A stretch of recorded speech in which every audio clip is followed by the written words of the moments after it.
Jürgen Osterhammel, La transformación del mundo. Una historia global del siglo XIX. Editorial Crítica, 2016. Traducción de Gonzalo García. Capítulo 15. Jerarquías. La verticalidad en el espacio social. 1. Una historia social global. La entre comillas sociedad tiene muchas dimensiones.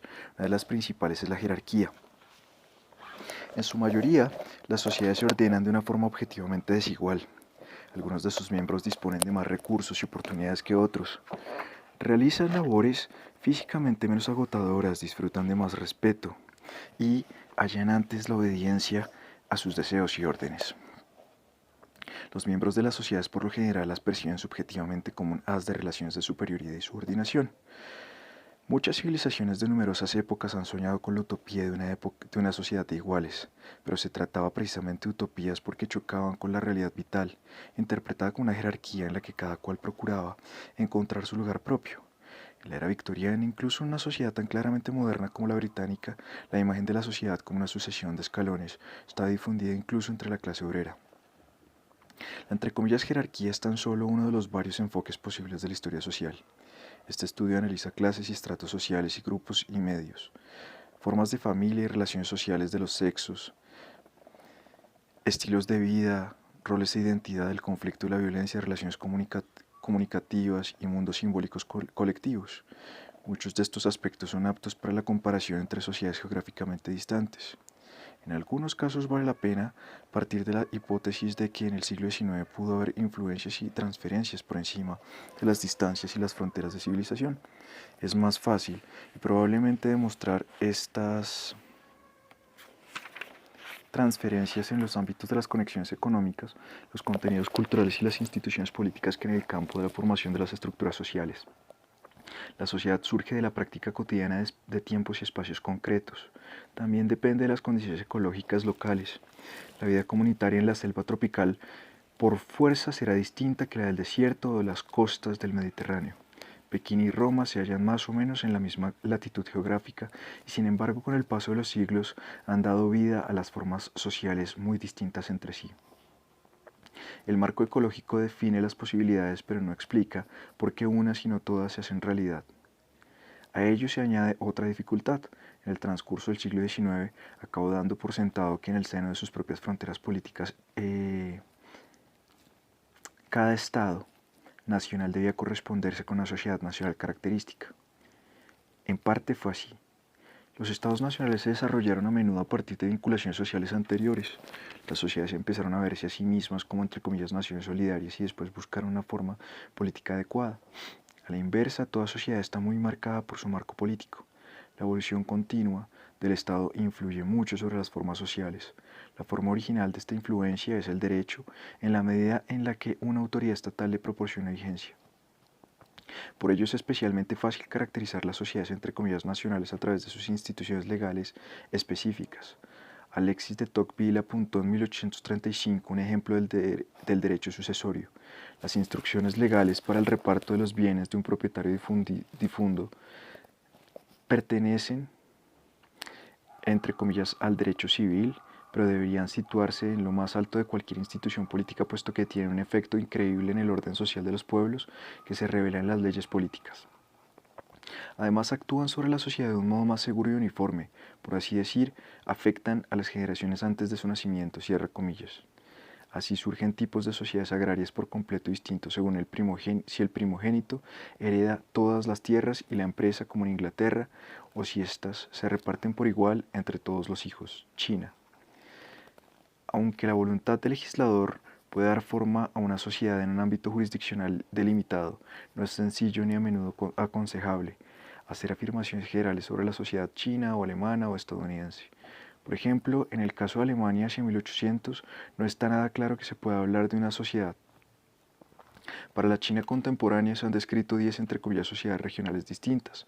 La sociedad egipcia, por ejemplo, está tan rigurosamente estratificada según criterios étnicos y culturales que no puede hablarse de ninguna entre comillas sociedad común con un mínimo de coherencia. La élite egipcio-otomana de lengua turca gobernaba sobre una mayoría demográfica de lengua árabe a la que la unía poco más que los impuestos.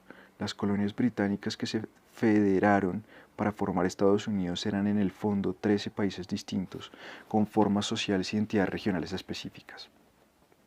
Esta situación cambió poco durante las décadas posteriores, algunas peculiaridades incluso se acentuaron. En 1860, en Estados Unidos pervivían diferencias extraordinarias entre los estados neoingleses del norte, el sur de los estados negreros, la pacífica California y la entre comillas frontera del interior del continente. En una medida que hoy apenas imaginamos, en numerosas partes del mundo pervivieron formas sociales antiguas o hasta arcaicas, en nichos ecológicos, técnicos o institucionales, mucho después de que hubieran sido formas avanzadas dominantes. Aún son más dudosas las generalizaciones sociológicas sobre el plano superior supranacional de las entre comillas civilizaciones. Los historiadores acostumbrados a apreciar los matices y detectar los cambios en el tiempo no se encuentran cómodos con las macroconstrucciones estáticas del tipo de la entre comillas sociedad europea, india o islámica. Numerosos intentos de determinar las particularidades culturales o sociales de Europa pecan de yuxtaponer esos fantasmas y suponer sin pruebas que fuera de Europa se carecía de tal o cual privilegio clave del viejo continente. En el peor de los casos, los tópicos sobre Europa tampoco están mucho más elaborados que los referidos a, entre comillas, la sociedad india o china. Panoramas generales. Hasta hoy carecemos de descripciones conjuntas y sintéticas de la historia social del siglo XIX en Europa o Estados Unidos, vistos en su conjunto. Ello no obedece a la falta de estudio, sino a la dificultad que representa ordenar y elaborar conceptualmente la gran abundancia de datos. Naturalmente, será mucho más difícil aún esbozar esa clase de síntesis para partes del mundo, las que muchas cuestiones empíricas aún no se han aclarado y no se puede aplicar sin más los conceptos de la sociología y la historia social originarios de Occidente. Sería sumamente presuntuoso pensar en la historia social del mundo para todo un siglo. No tendría un objeto claramente delimitable, puesto que no cabe identificar una entre comillas sociedad mundial uniforme ni para 1770 o 1800, ni tampoco para 1900 o 1920. En el propio siglo XIX, sin embargo, se actuó al respecto con menos prudencia. Partiendo del concepto ilustrado del progreso, algunos grandes pensadores de la época desarrollaron teorías sobre la evolución social a las que a menudo se les otorgó validez general para todo el mundo y toda la humanidad. En el siglo XVIII, algunos filósofos de la historia, economistas y filósofos morales escoceses como Adam Ferguson o Adam Smith plantearon que la especie humana había ido superando estadios de subsistencia material cada vez más segura, desde los cazadores y recolectores, pasando por los pastores y agricultores hasta llegar a la vida de su presente, en las entre comillas sociedades comerciales del primer capitalismo. La escuela histórica alemana retomó estas reflexiones en el siglo XIX, mientras que en Francia Auguste Comte desarrolló un modelo de estadios de la evolución humana en el que ponía en primer plano el progreso intelectual. Karl Marx y sus discípulos creyeron reconocer una sucesión obligatoria en la serie de sociedad primitiva, esclavista, feudal y burguesa o capitalista. El propio Marx apuntó en alguna ocasión posterior que quizá en Asia hubo una desviación frente a esta vía normal, la del entre comillas modo de producción asiático. Otros autores no imaginaron tanto una estructura de estadios evolutivos que sucedían como bancales, sino que pensaron en grandes transiciones en las que reconocieron tendencias fundamentales del propio siglo XIX. La década de 1870, el filósofo inglés Herbert Spencer diagnosticó el paso de una sociedad entre comillas militar a una entre comillas industrial, una idea que enmarcó en una teoría compleja del crecimiento social mediante fases de diferenciación e integración renovada. El historiador legal Sir Henry Maine, que también conocía bien la India, observó que en numerosas sociedades del mundo las relaciones de estatus dejaban paso a las contractuales. Ferdinand Tönnies, uno de los fundadores de la sociología en Alemania, vio una tendencia evolutiva de la entre comillas comunidad a la entre comillas sociedad. Max Weber estudió la entre comillas racionalización de muchos ámbitos vitales, desde la economía y el estado a la música. Para Emile Durkheim, la entre comillas solidaridad mecánica de las sociedades estaba siendo relevada por la entre comillas orgánica, aunque algunos autores, al menos Maine, Durkheim y Weber, mostraron interés por las realidades entre comillas extraeuropeas. No es de extrañar que todas estas teorías fueran entre comillas eurocéntricas, según era habitual en la época. En su mayoría, no obstante, se hizo de un modo más inclusivo que exclusivo. A los rezagados de las civilizaciones no europeas, en principio, sin que importaran su color de piel o religión, se los consideraba capaces de sumarse al modelo general del progreso social.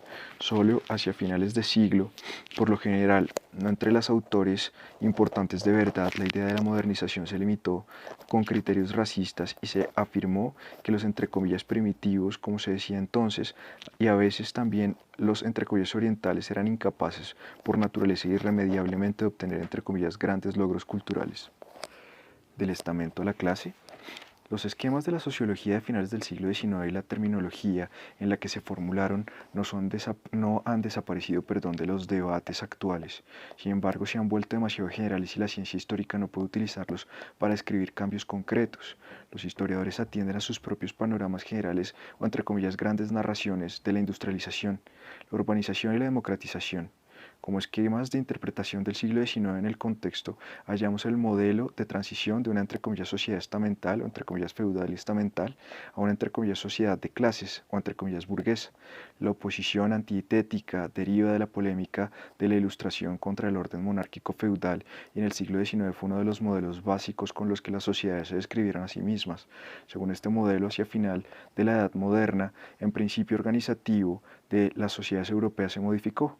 Un lugar de una estratificación inamovible en grupos de condición social claramente definida, con derechos, deberes, indicadores simbólicos particulares de cada uno, surgió una sociedad en la que las perspectivas vitales y la ubicación de la jerarquía de clases de trabajo las determinaban la posesión de la propiedad privada y la situación en el mercado.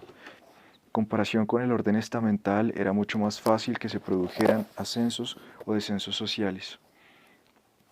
Para que se diera esta movilidad era necesario que existiera formalmente la igualdad legal. Este modelo se originó en la Europa occidental y ya desde el principio no se podía aplicar por igual a todas las regiones de Europa. Incluso Gran Bretaña, pionera de la entre comillas modernidad, no termina de encajar. Hacia 1750, Inglaterra ya era antes una entre comillas sociedad comercial en el sentido de Adam Smith que una sociedad estamental como las del continente. En las tierras altas escocesas, por el contrario, sin pasar por una fase estamental, las antiguas estructuras de los clanes gaélicos, no tan distintas de algunas formas sociales africanas, desembocaron directamente en el último cuarto del siglo XVIII en las relaciones del capitalismo agrario.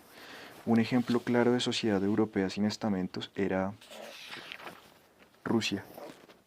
En la Rusia del siglo XVIII, en efecto, no había estamentos comparables a los franceses o alemanes, grupos corporativos con una condición jurídica definida, base territorial, tradiciones legales locales, con arraigo y opciones de participación política, la división de la sociedad y en un sentido más estricto de la élite que servía al Estado en clases y jerarquías y la asignación de los privilegios colectivos partía del propio Estado. Por lo tanto, los derechos de cada grupo también podían ser cancelados por el monarca. La sociedad rusa era relativamente abierta. Servir al Estado permitía el ascenso social y los habitantes urbanos que no eran campesinos no podían definirse de forma clara y estable en oposición a otros segmentos de la sociedad. El Estado zarista persistió en el intento de imponer un sistema de categorías sociales jurídicamente definidas, pero siempre chocó con la plasticidad de la atribución real del estatus. Por todo ello, se ha afirmado que la sociedad del imperio zarista tardío sufría de una entre comillas falta de estructura general y la ausencia de conceptos de orden social ampliamente reconocidos. A tenor de las diversas situaciones de partida de cada una de las regiones, el modelo del pasado del entre comillas estamento a la clase no describe con plenitud la transformación social de Europa. A principios del siglo XIX, no en toda Europa las sociedades se dividían ante todo según un criterio entre comillas estamental. En el resto del mundo, hacia 1800, era poco frecuente encontrar sociedades estamentales. El concepto se puede aplicar sobre todo al Japón Tokugawa, con una profunda brecha simbólica y legal entre la nobleza, los samuráis y la gente común, aunque allí los estamentos carecían de la función representativa que poseía, por ejemplo, en el Sacro Imperio Romano Germánico o en Francia. Por lo demás, en Asia los criterios estamentales de la jerarquización social estaban menos marcados que en Centro Europa. En varios casos, en particular en Siam, una brecha profunda separaba a los nobles Nai de la gente común Fray. pero los dos grupos estaban sometidos al poder ilimitado del rey. En China, hacía tiempo que la retórica estatal propagaba la idea de una distribución de la sociedad en cuatro grupos: eruditos, campesinos, artesanos y comerciantes. Ahora bien, esto no cristalizó en una división estricta en categorías legales y sistemas de privilegios. En la realidad histórica del siglo XVIII se le solaparon jerarquías más elaboradas. Dondequiera que imperaban condiciones tribales en África, el Asia Central, Oceanía, la Norteamérica e India, también nos las tenemos que ver con un principio organizativo muy distinto al de la sociedad estamental. Otro modo de diferenciación más fue el de las sociedades hinduistas de castas, donde las jerarquías se formaban por las reglas endogámicas, la comensalía y los tabús de pureza. Aunque hoy el concepto de la casta está bajo la sospecha de ser un fantasma del Estado colonial y la etnología occidental, sin embargo, está claro que en el subcontinente indio había importantes formas sociales precontemporáneas que seguían reglas de ordenación distintas a la de la sociedad estamental de la antigua Europa. Aún así, es cierto que estas reglas se reforzaron con intención tradicionalista. Cuando los británicos expandieron su dominio a la isla de Ceilán a partir de 1796, contemplaron las relaciones sociales de la isla a través de un cristal indio e introdujeron una especie de sistema de castas que allí no había existido hasta entonces. La sociedad estamental de la vieja Europa no se trasladó sin mengua a las colonias de ultramar. En la Norteamérica británica predominaron desde el principio las diferencias más elaboradas que caracterizaban a la sociedad de las islas. Allí nunca pudieron arraigar las aristocracias con privilegios estamentales y la imagen social imperante era la del igualitarismo protestante con una jerarquía interior muy poco estridente. En todos los asentamientos de los colonos en América, la inclusión y la exclusión étnica interpretó un papel que en Europa no pudo tener nunca. El principio de igualdad de Norteamérica solo valió para los blancos. En Hispanoamérica, el sociógrafo más atento de la entre comillas época de Collado, Alexander von Humboldt, ya puso de manifiesto al acabar la época colonial que en las sociedades étnicamente mezcladas el color de la piel era el criterio sumo de jerarquización. Los elementos estamentales que en el siglo XVI se transfirieron desde España a través del Atlántico, que ayudaron a que surgiera una nobleza entre comillas conquistadores, pronto quedaron superados por este nuevo principio de jerarquización. La segunda mitad del siglo XIX los mexicanos todavía definían primordialmente su propio lugar en la sociedad y el de los demás por el color de la piel y la entre comillas mezcla de sangre, solo secundariamente por la profesión o la clase social. En muchas áreas la historia social global del siglo XIX es idéntica a la historia de las migraciones y está muy relacionada con la formación de diásporas y entre comillas fronteras, que a su vez eran el resultado de migraciones. Las sociedades neoeuropeas de ultramar o bien se refundaron a partir de 1780, Australia con poca resistencia de la población autóctona, Nueva Zelanda con mucha, o bien siguieron engrosándose con la creciente inmigración europea y pasaron de ser regiones periféricas despobladas a ser grandes sociedades y estados, Estados Unidos, Canadá, Argentina. En ninguno de estos casos hubo una exportación plena de las estructuras sociales europeas. Los estratos nobiliarios que se podrían haber reproducido socialmente como tales nunca arraigaron en los asentamientos coloniales británicos. En el otro extremo del espectro, la capa inferior de los muy pobres no tuvo una representación desproporcionada, salvo en los casos de huida de la miseria, como después de la gran hambruna de Irlanda. Australia fue un caso especial porque los primeros asentamientos en Nueva Gales del Sur fueron de transportes de presos, pero una clase inferior que se separa del marco de su jerarquización original deja de serlo en la situación social abierta de la frontera colonizadora. En las colonias hubo que crear y negociar de nuevo las concepciones del mundo y las diferenciaciones sociales. Había más posibilidades de ascender socialmente que en Europa. Además de a personas de los estratos inferiores, la migración transatlántica también llevó a las colonias no europeas a clases medias de las sociedades europeas, junto con nobles desclasados o menos privilegiados que sus familiares. Los emigrantes europeos construyeron nuevas sociedades dejando a un lado el orden estamental de la vieja Europa, y este fue uno de los procesos más destacados de la historia social universal del siglo XIX. En el siglo XIX coexistió en las sociedades de todo el mundo una diversidad de reglas de jerarquización. Las sociedades se diferenciaban entre sí, entre otras cosas, por las relaciones de propiedad y los ideales dominantes del ascenso social. Resulta casi imposible establecer una clasificación clara que a la vez recoja la mayoría de las posibilidades, junto a las sociedades de propietarios con igualdad legal y reguladas por el mercado, sociedades entre comillas burguesas, que desde el punto de vista de la Europa occidental y central, así como de Norteamérica, fueron el tipo más característico del siglo XIX, hubo residuos de las sociedades estamentales, por ejemplo Japón, hasta cerca de 1870, sociedades tribales, sociedades teocráticas, con el clero como estrato social dominante, por ejemplo en el Tíbet, sociedades con una élite meritocracia, China, Vietnam precolonial, sociedades esclavistas, sur de Estados Unidos hasta 1863 a 1865, Brasil hasta 1889, vestigios en Corea, sociedades entre comillas plurales coloniales en las que en un marco de dominio colonial convivían diversos grupos étnicos y por último sociedades móviles en la entre comillas frontera de explotación de nuevos territorios. Las transiciones fueron fluidas y las formas mixtas lo más habitual. Será más fácil comparar si no hacemos una lista de perfiles de las jerarquías, sino de las diversas posiciones jerárquicas.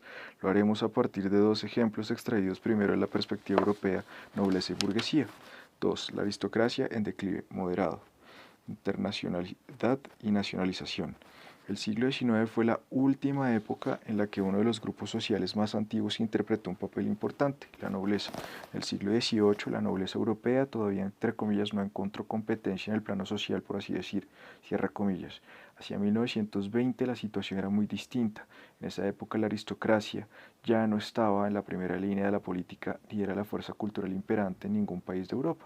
Este descenso de la aristocracia europea fue en parte consecuencia de las revoluciones de finales del siglo XVIII y de nuevo las de los principios del XX, y en parte el resultado de una relativa devaluación de la propiedad rural como fuente de riqueza y prestigio.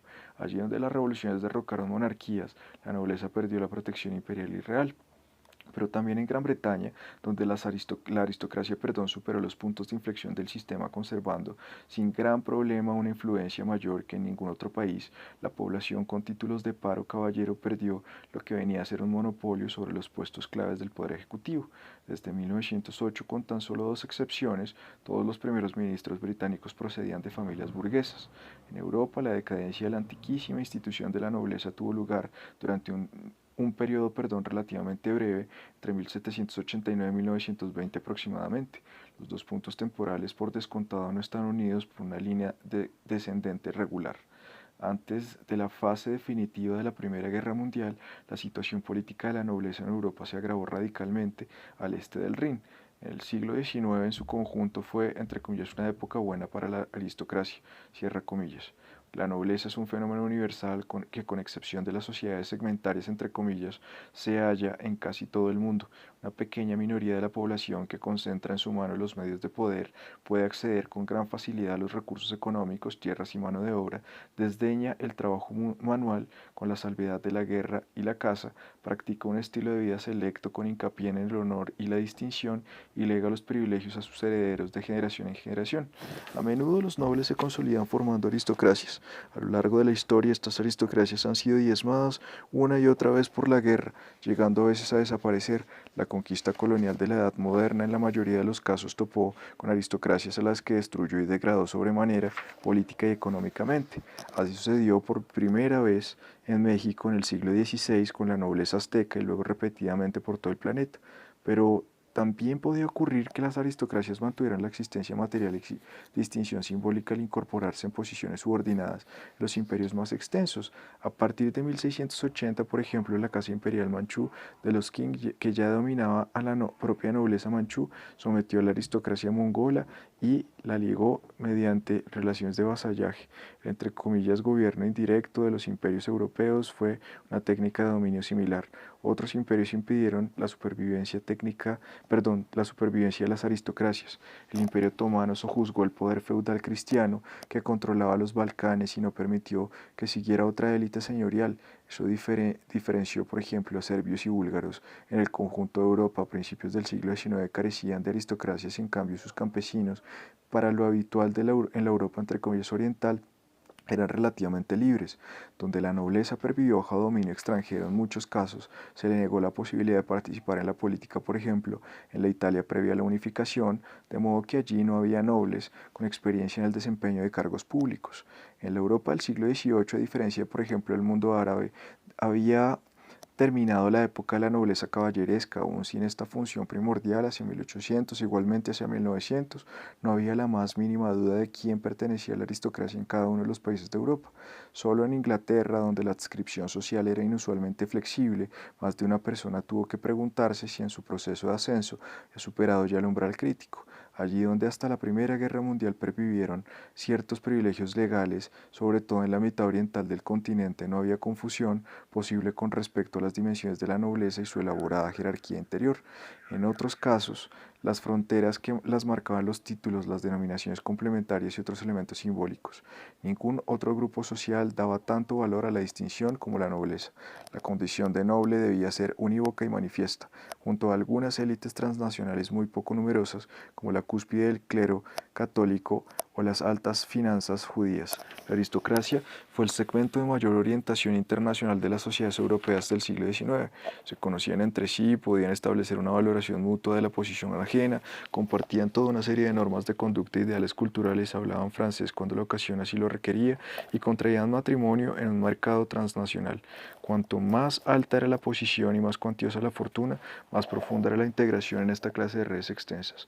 Por otro lado, la nobleza, al estar especialmente ligada a la propiedad de tierras, la agricultura y la vida rural, solía tener un fuerte arraigo local y menos movilidad que otros sectores de la sociedad. Entre estos dos planos estaba el plano intermedio de la jerarquía nobiliaria nacional. Este plano de solidaridad y formación de la identidad se vio reforzado en el siglo XIX. Gracias a las nuevas técnicas de la comunicación, la nobleza consolidó la internacionalización, pero al mismo tiempo intensificó su carácter nacional. Esta base permitió que surgiera un nacionalismo conservador junto al nacionalismo liberal, sobre todo en Prusia, Alemania.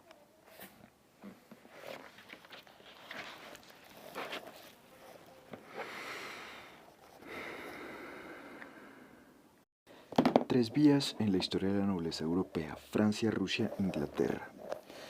En Francia, la revolución privó a la nobleza de todos sus títulos y privilegios. Una vez concluida aquella, los antiguos derechos no se restauraron en su mayoría, sobre todo los de los émigrés, de modo que en muchos casos solo quedaron títulos entre comillas vacíos, aunque no deberíamos subestimar a los terratenientes nobles. La aristocracia francesa solo interpretó un papel secundario en la sociedad inusualmente entre comillas burguesa. A la nobleza que había sobrevivido al antiguo régimen se le añadió en tiempos de Napoleón, que a su vez procedía de la pequeña nobleza corsa. Una nueva aristocracia, a la que la antigua aristocracia contemplaba con una mezcla de desdén y admiración y tildaba a menudo de arribista. En su mayoría, sus miembros eran militares condecorados a los que se otorgó derechos de mayorazgo y que formaron el núcleo de una nueva élite hereditaria. En tiempos del antiguo régimen habría sido inconcebible que el hijo de un molinero, como sucedió en 1807, ascendiera, entre comillas, duque de Danzig por sus servicios como mariscal. Durante el siglo XIX, a la estela del modelo napoleónico, el ennoblecimiento se usó generosamente en casi toda Europa, en parte como medio de patrocinio estatal. Napoleón creó asimismo una selección de servidores recompensados con la Legión de Honor, una especie de cuerpo de élite posfeudal sin derechos hereditarios que luego se tradujo sin dificultad a formas republicanas. A partir de 1830 en Francia no había ninguna institución central en torno de la cual pudiera congregarse la nobleza, como se hacía en Inglaterra en torno del Parlamento y en la mayoría de otros países en torno a la corte imperial o real. Ni el entre comillas rey burgués Luis Felipe ni el dictador imperial Napoleón III crearon una estructura cortesana extensa ni apoyaron su propio dominio y prestigio en una poderosa aristocracia de corte. En 1870 desaparecieron junto con el emperador los últimos vestigios de la vida cortesana. En la medida en que aún era identificable la nobleza francesa, durante los dos primeros tercios del siglo XIX no fue una clase por sí misma como lo fue más al este de Europa. En Francia era más fácil encontrarse con el tipo de noble empobrecido que en ningún otro país europeo, salvo Polonia. La clase social que llevaba la voz cantante estaba formada por propietarios ricos de origen muy diverso, los líderes de opinión locales que en Francia no tardaron en ser denominados entre comillas notables. A partir de 1880 aproximadamente, esta clase heterogénea, aristocrático-burguesa que tendía a resistir en ciudades de provincias, fue quedando relegada. En ningún otro gran país de Europa la nobleza gozaba de tan escasa superioridad en poder y propiedades en el decisivo plano local como la Francia de la Tercera República. En el otro extremo del espectro europeo se encontraba la nobleza rusa, cuya composición era particularmente heterogénea. Dependía y siguió dependiendo de la corona más que en otros grandes países e imperios de Europa.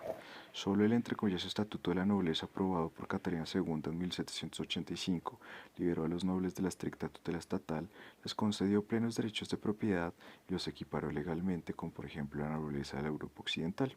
Sin embargo, el Estado y la Casa Imperial siguieron siendo los principales terratenientes del país con gran diferencia.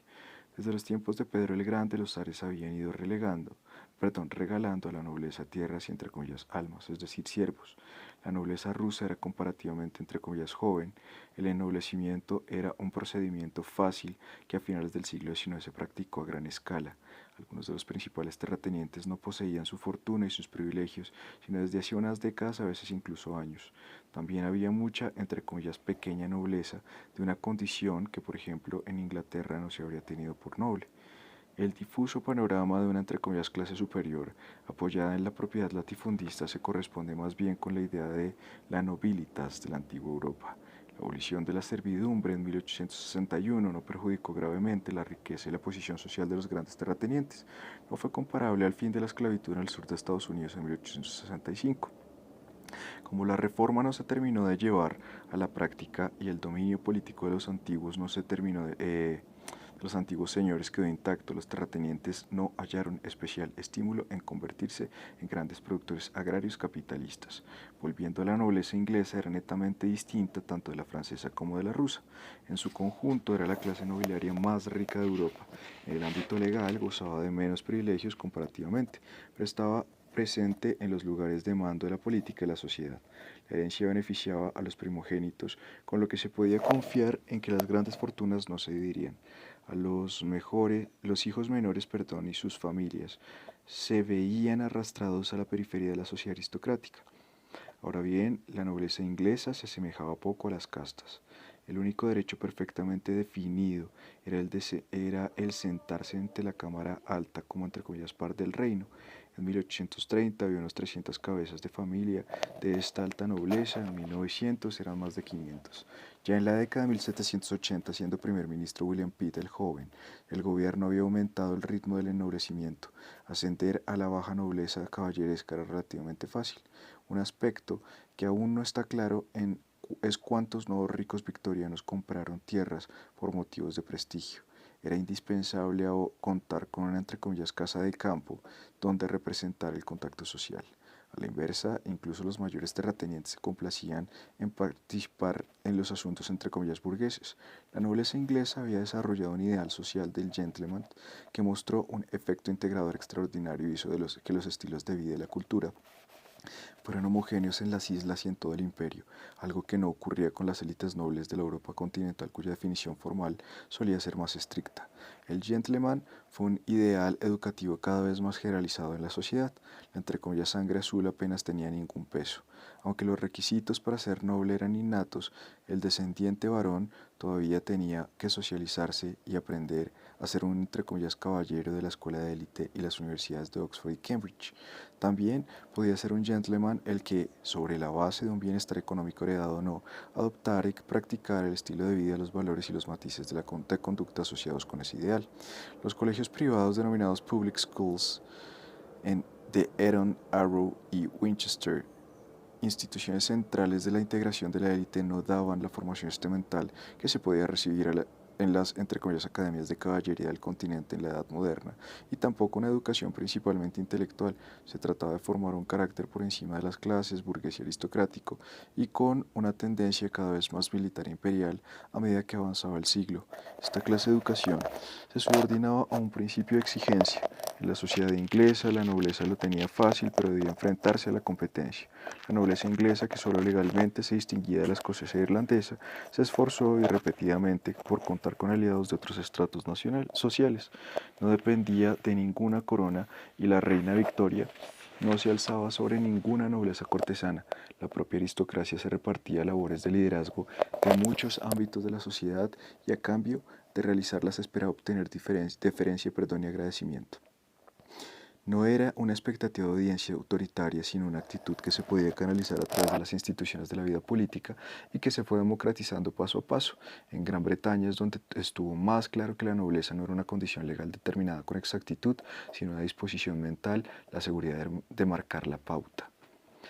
Estrategias de supervivencia. Cuando la nobleza europea se vino abajo, no fue porque no hubiera probado con distinto éxito diversas estrategias de supervivencia. La más exitosa solía pasar por dejar atrás la tradicional mentalidad rentista, precisamente en una época en la que más o menos desde 1880 el rendimiento de la agricultura encadenaba años a la baja en muchas partes de Europa, y abrirse a los negocios burgueses, dedicarse a los portfolios de inversión, fusionarse socialmente con la burguesía acomodada, en la que ya había una tendencia clara de adquisición de tierras de antiguos caballeros, o la que el Estado compraba a la iglesia en los países latinos, etc., y un estilo de vida similar al de la nobleza rural, practicar una política de familias para impedir la dispersión de las propiedades, y por último adoptar papeles de liderazgo nacional, sobre todo allí donde había pocos candidatos más para esos puestos. Aunque esas estrategias combinadas diversamente en toda Europa pudieran dar su fruto inmediato en algunos casos, la nobleza europea hacia el cambio de siglo había perdido su antigua función de liderazgo cultural. En lugar del mecenazgo aristocrático que había sostenido el arte y la música europeas hasta los días de Haydn y Mozart, el arte empezó a gestionarse según la economía de mercado. Los músicos se financiaban por medio de las salas de concierto de la ciudad, los pintores con las exposiciones públicas, y el mercado de arte a la sazón de sus inicios. La literatura de los protagonistas aristocráticos empezaron a escasear. Perduraron aún, por ejemplo, en los melancólicos relatos de Anton Chekhov sobre el ocaso de la nobleza rural rusa. Solo unos pocos pensadores principales como Friedrich Nietzsche y Thomas Carlyle siguieron propagando, renovaron los ideales de la vida aristocrática, aunque desligados de una base social concreta y relacionados con la nobleza de espíritu y acción, no con la de cuna. En general, los imperios no fueron un campo de juego para la aristocracia europea. Solo se puede afirmar sin reservas con respecto al imperio británico. En cambio, el imperio colonial francés con Napoleón III y en la Tercera República tuvo un color decididamente burgués. En el imperio británico, los puestos más destacados de la administración, las fuerzas armadas, siguieron siendo ocupados prioritariamente como antaño por los nobles. Estos consideraban que una de sus especialidades era superar la brecha civilizadora y política de la sociedad colonial, aparentando una particular afinidad anímica con los aristócratas asiáticos y africanos al servicio de los más altos fines imperiales. Así ocurría, en especial en la India, el más estable de los dominios de la nobleza, eh, en África y otros lugares cobraron ventaja a los especialistas burgueses. Cierto romanticismo de la decadencia aseguraba que a los súbditos no europeos del imperio un mínimo de simpatía transcultural. En el sur de Estados Unidos, antes de la Guerra Civil, había una variante especial de la conciencia aristocrática. Aquí la élite que poseía las grandes plantaciones esclavistas numéricamente escasa soñaba con desempeñar el papel de una clase dominante, entre comillas, natural. Los esclavistas se veían a sí mismos como señores feudales neomedievales. Distanciamiento frente al trabajo corporal, el desdén por la supuesta vulgaridad, entre comillas, materialista del norte industrial, y el libre comercio de los derechos señoriales sobre los dependientes, todo ello parecía permitir esta nueva floración de una caballería anacrónica. En comparación con el, entre comillas, aristocidio que se vivió a partir de 1917, el siglo XIX fue una especie de otoño dorado de la nobleza europea, en particular de la de más alta condición. El aburguesamiento del mundo avanzaba sin descanso, pero sin radicalidad. En otras partes del mundo la aristocracia sí se hundió. En Norteamérica, tras la Guerra Civil; en México, durante la Revolución desde 1910, y en las tres grandes sociedades de Asia. La India, una nobleza rural neobritánica. En la India, los príncipes y sus séquitos feudales fueron perdiendo sus viejas funciones una región tras otra. Sin embargo, tras la gran sublevación de 1857, se abandonó la política decididamente antiprincipesca. La utopía de una India burguesa, entre comillas, según la habían soñado en la década de 1820 y 1830 los utilitaristas ingleses, que durante un tiempo fueron muy influyentes, perdió su atractivo. En adelante, los británicos se esforzaron por feudalizar su dominio, al menos exteriormente. Si los Maharajas y Nizams estaban desarmados y situados bajo una tutela financiera y se comportaban lealmente, no tenían nada que temer. servían como ornamentos con los que el carácter burocrático del Estado colonial se vestía un disfraz pintoresco. Se inventó una nueva nobleza propia de la India, cuya figura culminante sería la reina Victoria, emperatriz ausente del país. El romanticismo caballeresco de la era victoriana que en las Islas Británicas se expresó, la arquitectura neogótica y alguna que otra reconstrucción de los torneos en la India se escenificó con mucha más pompa y sobre un escenario mucho más extenso. ¿Qué descripción detallada habría que hacer de la entre comillas nobleza india? Es una cuestión compleja. Como en otras partes del mundo, los británicos, o por lo menos los nobles que muy pronto hallaron empleo en la entre comillas burguesa Compañía de las Indias Orientales, buscaron un homólogo indio, una entre comillas nobleza terrateniente local. Pero no les resultó fácil, esto se debía a que en la Europa occidental el derecho había seguido un camino particular. Los teóricos europeos de la Edad Moderna habían reconocido el problema al apuntar que en Asia en lo esencial no existía la propiedad privada de la tierra, pues todo estaba sometido a la propiedad superior del monarca. Entre los teóricos más conocidos del entre comillas despotismo oriental y antes que todos Montesquieu, la cuestión se exageró mucho, afirmando incluso que en los países asiáticos había una absoluta inseguridad de la propiedad privada agrícola y de otros tipos. Pero esto no era falso del todo. Aunque en los diversos países de Asia las circunstancias legales eran distintas, era infrecuente hallar una asociación tan firme, sin ninguna irrupción del soberano, como la que se daba en la mayoría de Europa entre un terreno particular y una familia aristocrática particular. En Asia la condición social y los ingresos de la clase alta se basaban mucho menos en la propiedad directa de la tierra que una enfeudación a menudo pasajera o la recaudación delegada cuando el soberano encargaba a particulares a grupos la gestión tributaria local. En vísperas de que la Compañía de las Indias Orientales tomara el poder, los zamindares de Bengala, que fueron motivo de los debates prolijos entre los británicos contemporáneos, no formaban una entre comillas nobleza terrateniente, segura e intocable como en Inglaterra, sino una élite rural que gozaba de sinecuras, aunque sin duda practicaban un estilo de vida señorial y de hecho ostentaban el poder en los poblados. Desde el punto de vista británico, se trataba de una, de una pseudoaristocracia que podía utilizarse como garante presente y futura de la estabilidad social en el campo. Durante cierto tiempo, se empeñaron en convertirla en una aristocracia, entre comillas, genuina, según debía corresponder a una zona rural, entre comillas, civilizada, aunque sin dejarle los antiguos poderes policiales y judiciales.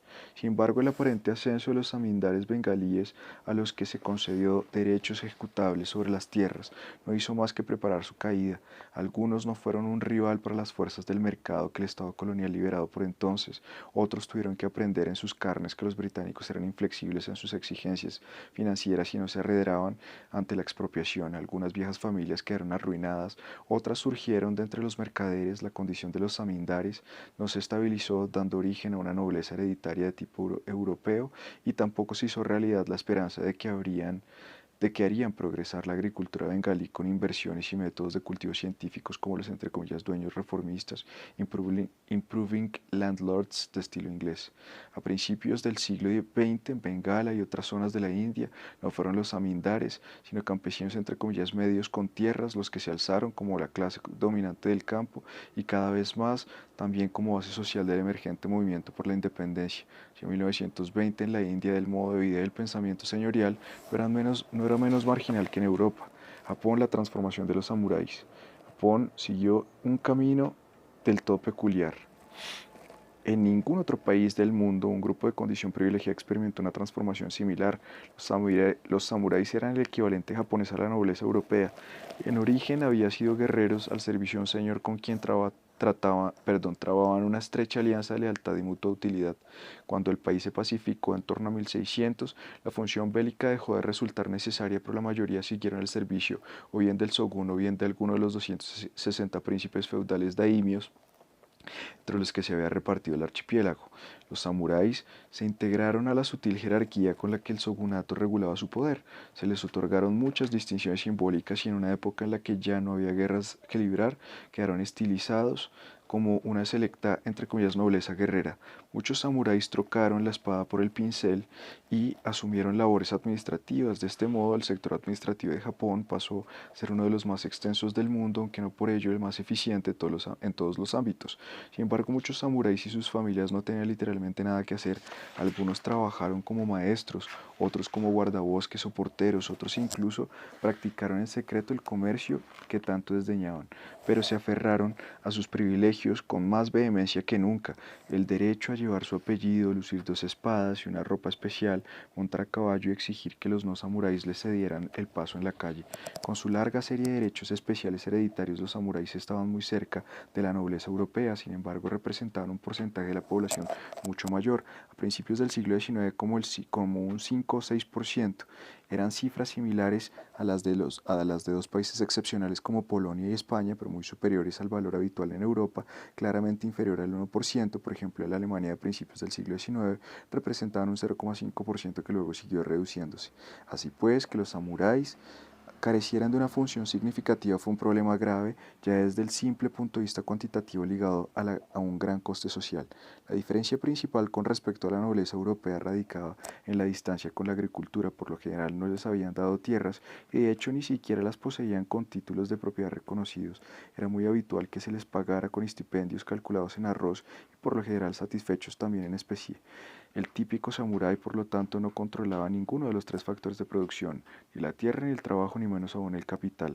En consecuencia, era por principio un sector especialmente vulnerable de la sociedad japonesa. Cuando los problemas crónicos de Japón se agravaron por el enfrentamiento con Occidente a partir de 1853, la iniciativa de la transformación nacional partió en primer lugar de samuráis de los principados más alejados de la casa Tokugawa. Este mismo grupo, reducido que en 1867 al 68 derrocó el shogunato y empezó a construir el nuevo orden Meiji, comprendió que los samuráis como sector demográfico solo podrían sobrevivir si abandonaban su condición anticuada. En todo caso, al desposeer a los príncipes y poner patas arriba a los daimiatos, desapareció el marco institucional más relevante de sus vidas. Desde 1869, paso a paso los samuráis fueron perdiendo los privilegios que definían su condición. Económicamente, el golpe más duro fue eliminar los estipendios, al principio mitigado por el pago de bonos con bonos del Estado, perdón, y desde la perspectiva simbólica la humillación más dolorosa vino en 1876 cuando perdieron los privilegios de la espada que ya parecían ajenos a la época. Ahora los samuráis debían procurarse su propio sustento. En 1871 esto se favoreció con una base legal que en Francia se había aprobado ya en 1790, la libertad para elegir el propio oficio. Los últimos levantamientos de protesta se produjeron en 1877, luego los samuráis dejaron de ofrecer resistencia.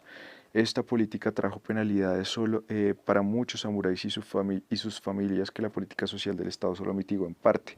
Los valores y mitos de los samuráis pervivieron, pero en la década de 1880 su estamento se había desvanecido como componente social reconocible.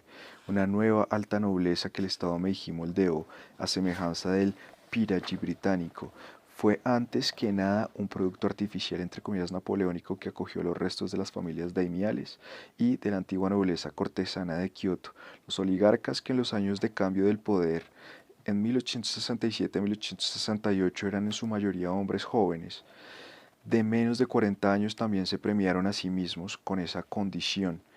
En el nuevo sistema político que desde 1890 preveía una segunda cámara similar a la Cámara de los Lores, esta nobleza interpretó un papel destacado como mediador entre el distante Tenno y la entre comillas gente común. China, declive y transformación de los entre comillas mandarinos. Las circunstancias chinas eran las más similares a las europeas en más de un aspecto. El país incluso se había adentrado más en la modernidad. En el siglo XVIII ya había un mercado de compraventas de tierras con muy pocas restricciones. Ya casi no existían las cargas feudales y las obligaciones de servir a señores particulares. No había modo de cimentar legalmente que una familia determinada controlara de forma permanente un terreno determinado, pero los títulos de propiedad una vez adquiridos solían estar a salvo, como en Europa de la intervención estatal. Aún así, cabe en los funcionarios eruditos de China que en Europa hasta la época de Max Weber se denominaron a menudo literati, perdón, entre comillas, un equivalente a la nobleza europea. En muchos sentidos, sin duda, los funcionarios eruditos tenían el control efectivo sobre la mayor de las tierras cultivadas, formaban la clase culturalmente dominante y mucho menos discutida a este respecto que la nobleza europea de la Edad Moderna. La diferencia principal radicaba en que la propiedad privada de la tierra no podía comprar y vender, pero la condición social no se heredaba. El estatus y la propiedad de tierras estaban separados casi por completo. El acceso a la clase que en chino se denominaba shenshi y en inglés se ha traducido con frecuencia como gentry, una clase privilegiada por debajo de la alta nobleza y que representaba cerca del 1,5% de la población, un caso intermedio entre Europa y Japón se lograba aprobando los exámenes estatales que se celebraban regularmente. Había 9 grados de aprobado. Solo el que lograba por lo menos el inferior podía disfrutar de la reputación y los beneficios tangibles de un shenshi, como por ejemplo la exención fiscal y la dispensa de castigos corporales. Shenshi y su familia figuraban entre la clase alta del ámbito local, en el cual se le confiaban labores de dirección, donde existían organizaciones de clan pertenecía a la élite interna, participaba del mundo social y cultural del caballero confuciano Kunzi, cuyo armazón normativo se asemejaba bastante al del gentleman inglés. Los funcionarios imperiales se seleccionaban tan solo entre los que habían superado la prueba más exigente, por lo general habían sido examinados personalmente por el emperador en la capital.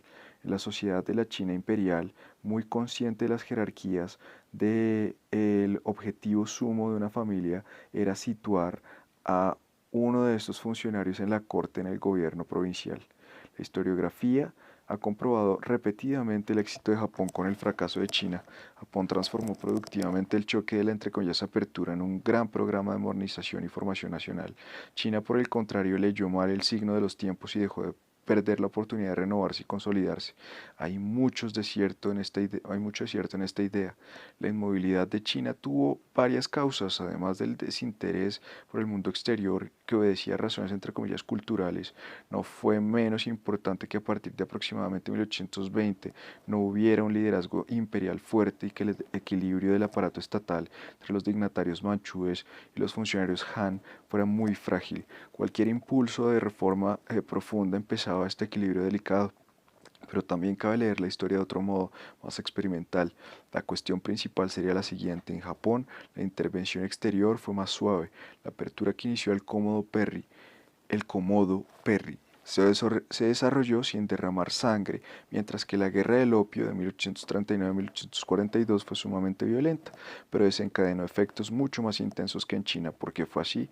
Podemos ofrecer dos respuestas. En la primera, la élite funcionarial china, en lo relativo a los problemas fronterizos, tenía mucha experiencia en tratar con toda clase de agresiones externas. En cambio, los samuráis japoneses, desorientados por los bárbaros de narices largas que venían del mar, carecían de esquemas de comprensión y reglas de conducta para enfrentarse a ellos y se vieron obligados a emprender una reorientación radical. En la medida en que China las amenazas externas no llegaron al centro mismo del poder, en Pekín, aunque en 1860 estuvo a punto de pasar, el Palacio de Verano fue saqueado y destruido, se entendió que los viejos métodos de repeler a los extranjeros no habían perdido su vigencia, es decir, no se produjo una desorientación que hiciera imprescindible reflexionar desde cero sobre los problemas. No hubo un entre comillas punto sin retorno hasta que la dinastía fue humillada por la invasión de las ocho potencias en 1900 durante la Guerra de los Boxers. En la segunda respuesta, el aparato funcionarial y el estrato social que le correspondía, el de los Shenshi, no estaba tan debilitado como los samuráis en Japón. A fin de cuentas, exactamente en la misma época en la que Japón experimentó cambios tan radicales, la clase dominante de China había sobrevivido material y políticamente, aunque con muchas víctimas, pues fue un conflicto social espantoso, la Revolución Taiping. Además, en 1860 se había logrado establecer con las grandes potencias agresivas, Gran Bretaña, Francia y Rusia, una especie de modus vivendi que durante más de 3 décadas redujo la presión externa militar política sobre China. Cuando el viejo orden de Japón se vino abajo, el de China parecía haberse recuperado sin necesidad de llevar a cabo reformas demasiado desestabilizadoras. En 1900, cuando se alcanzó un punto en el que ya hubo que comprender que estaba en peligro la supervivencia no ya de la dinastía sino de todo el imperio, el sector decisivo en la cúspide del Estado chino, tanto entre los chinos Han como en los manchúes, estaba dispuesto a emprender reformas radicales, abolir el sistema de los exámenes en vigor desde hacía muchos siglos y único mecanismo hasta ese momento de selección de las élites, equivalió en buena medida a la abolición del estatus de los samuráis 3 décadas antes. Con esta iniciativa, en China como en Japón, elementos activos de la élite privaban de base a su propia formación social. Por otro lado, la reforma china careció tanto del carácter sistemático de las medidas Meiji como de un margen de acción en materia de política exterior en el que la reforma pudiera hacerse realidad. La dinastía cayó en 1911 y con ello la nobleza manchú, que era poco numerosa, perdió de un día para el otro todos sus privilegios. En adelante, asimismo, cientos de miles de familias de pequeña nobleza Han quedaron privadas tanto de su antigua fuente de honor y prestigio como de la posibilidad de trabajar en el servicio estatal central.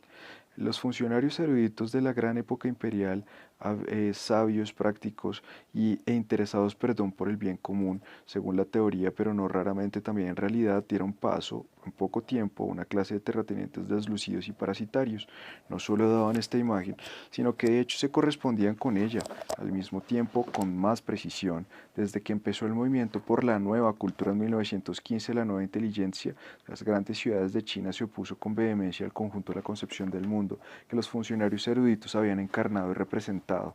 Abandonada por el Estado, despreciada por los intelectuales y políticos y hostigada por los campesinos a quienes les enfrentaba un conflicto estructural, la antigua clase alta de la China imperial pasó a ser uno de los elementos más vulnerables de la sociedad china. Ya no podían resolverlo aboliendo su propia clase como los samuráis, los que fueron objeto de la hostilidad de los marxistas chinos que desde la década de 1920 combatieron esta, entre comillas, clase terrateniente, carecían de los medios materiales precisos para defenderse y la visión de un futuro nacional para cuya materialización pudiera buscar aliados. A partir de 1937, la Segunda Guerra Sino-Japonesa los debilitó todavía más. La vieja clase alta del mundo rural chino ya no pudo oponer nada a la revolución comunista de los campesinos a finales de la década de 1940. Los Shenxi chinos no eran una aristocracia guerrera en el sentido europeo o japonés, la selección no era por nacimiento y estamental sino meritocrática. Las posiciones de élite no perduraban tanto tiempo en una misma familia, a menudo el ciclo de ascenso y caída familiar solo se podía prolongar unas pocas generaciones. La continuidad entre la élite no dependía de la genealogía sino de la fortaleza de aquellas instituciones próximas al Estado que no cesaban de ir seleccionando. Los Shenxi se asemejaban a una aristocracia entre comillas clásica por su cercanía al gobernante, su papel de sostén del Estado y su concepción del mundo agonal, aunque no dirigida hacia el certamen físico de la guerra y la caza, sino a la competencia intelectual por el dominio del canon formativo heredado. Por último, compartían con aquella el control de las tierras y la reticencia al trabajo manual. En conjunto, las semejanzas parecen pesar más que las diferencias. Los Shenxi eran en muchos sentidos un equivalente funcional de una clase nobiliaria europea. Como la nobleza europea, también salieron relativamente bien parados del siglo XIX. Al extinguirse la amenaza Taiping en 1864, la competencia social directa era incluso más débil que en Europa. La entre comillas burguesía emergente del país representó un desafío por la hegemonía mucho menos intensa que en situaciones análogas en Europa. En China las amenazas principales procedían más bien de las revueltas campesinas y el capitalismo extranjero. La estación de término de los Shenxi fue el año 1905, comparable a lo que supusieron 1790 para la nobleza francesa, 1873 para los samuráis o 1919 para la aristocracia alemana. Los Shenxi también eran una élite terrateniente en declive, la más numerosa del mundo.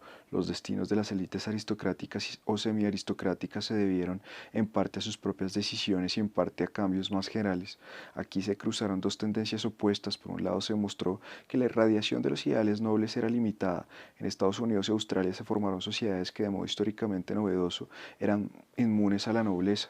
Los imperios coloniales tampoco estabilizaron a la nobleza, sino de forma temporal. En la Edad Moderna, la expansión colonial de Europa había ampliado una inmensidad el campo geográfico de operaciones de la nobleza europea.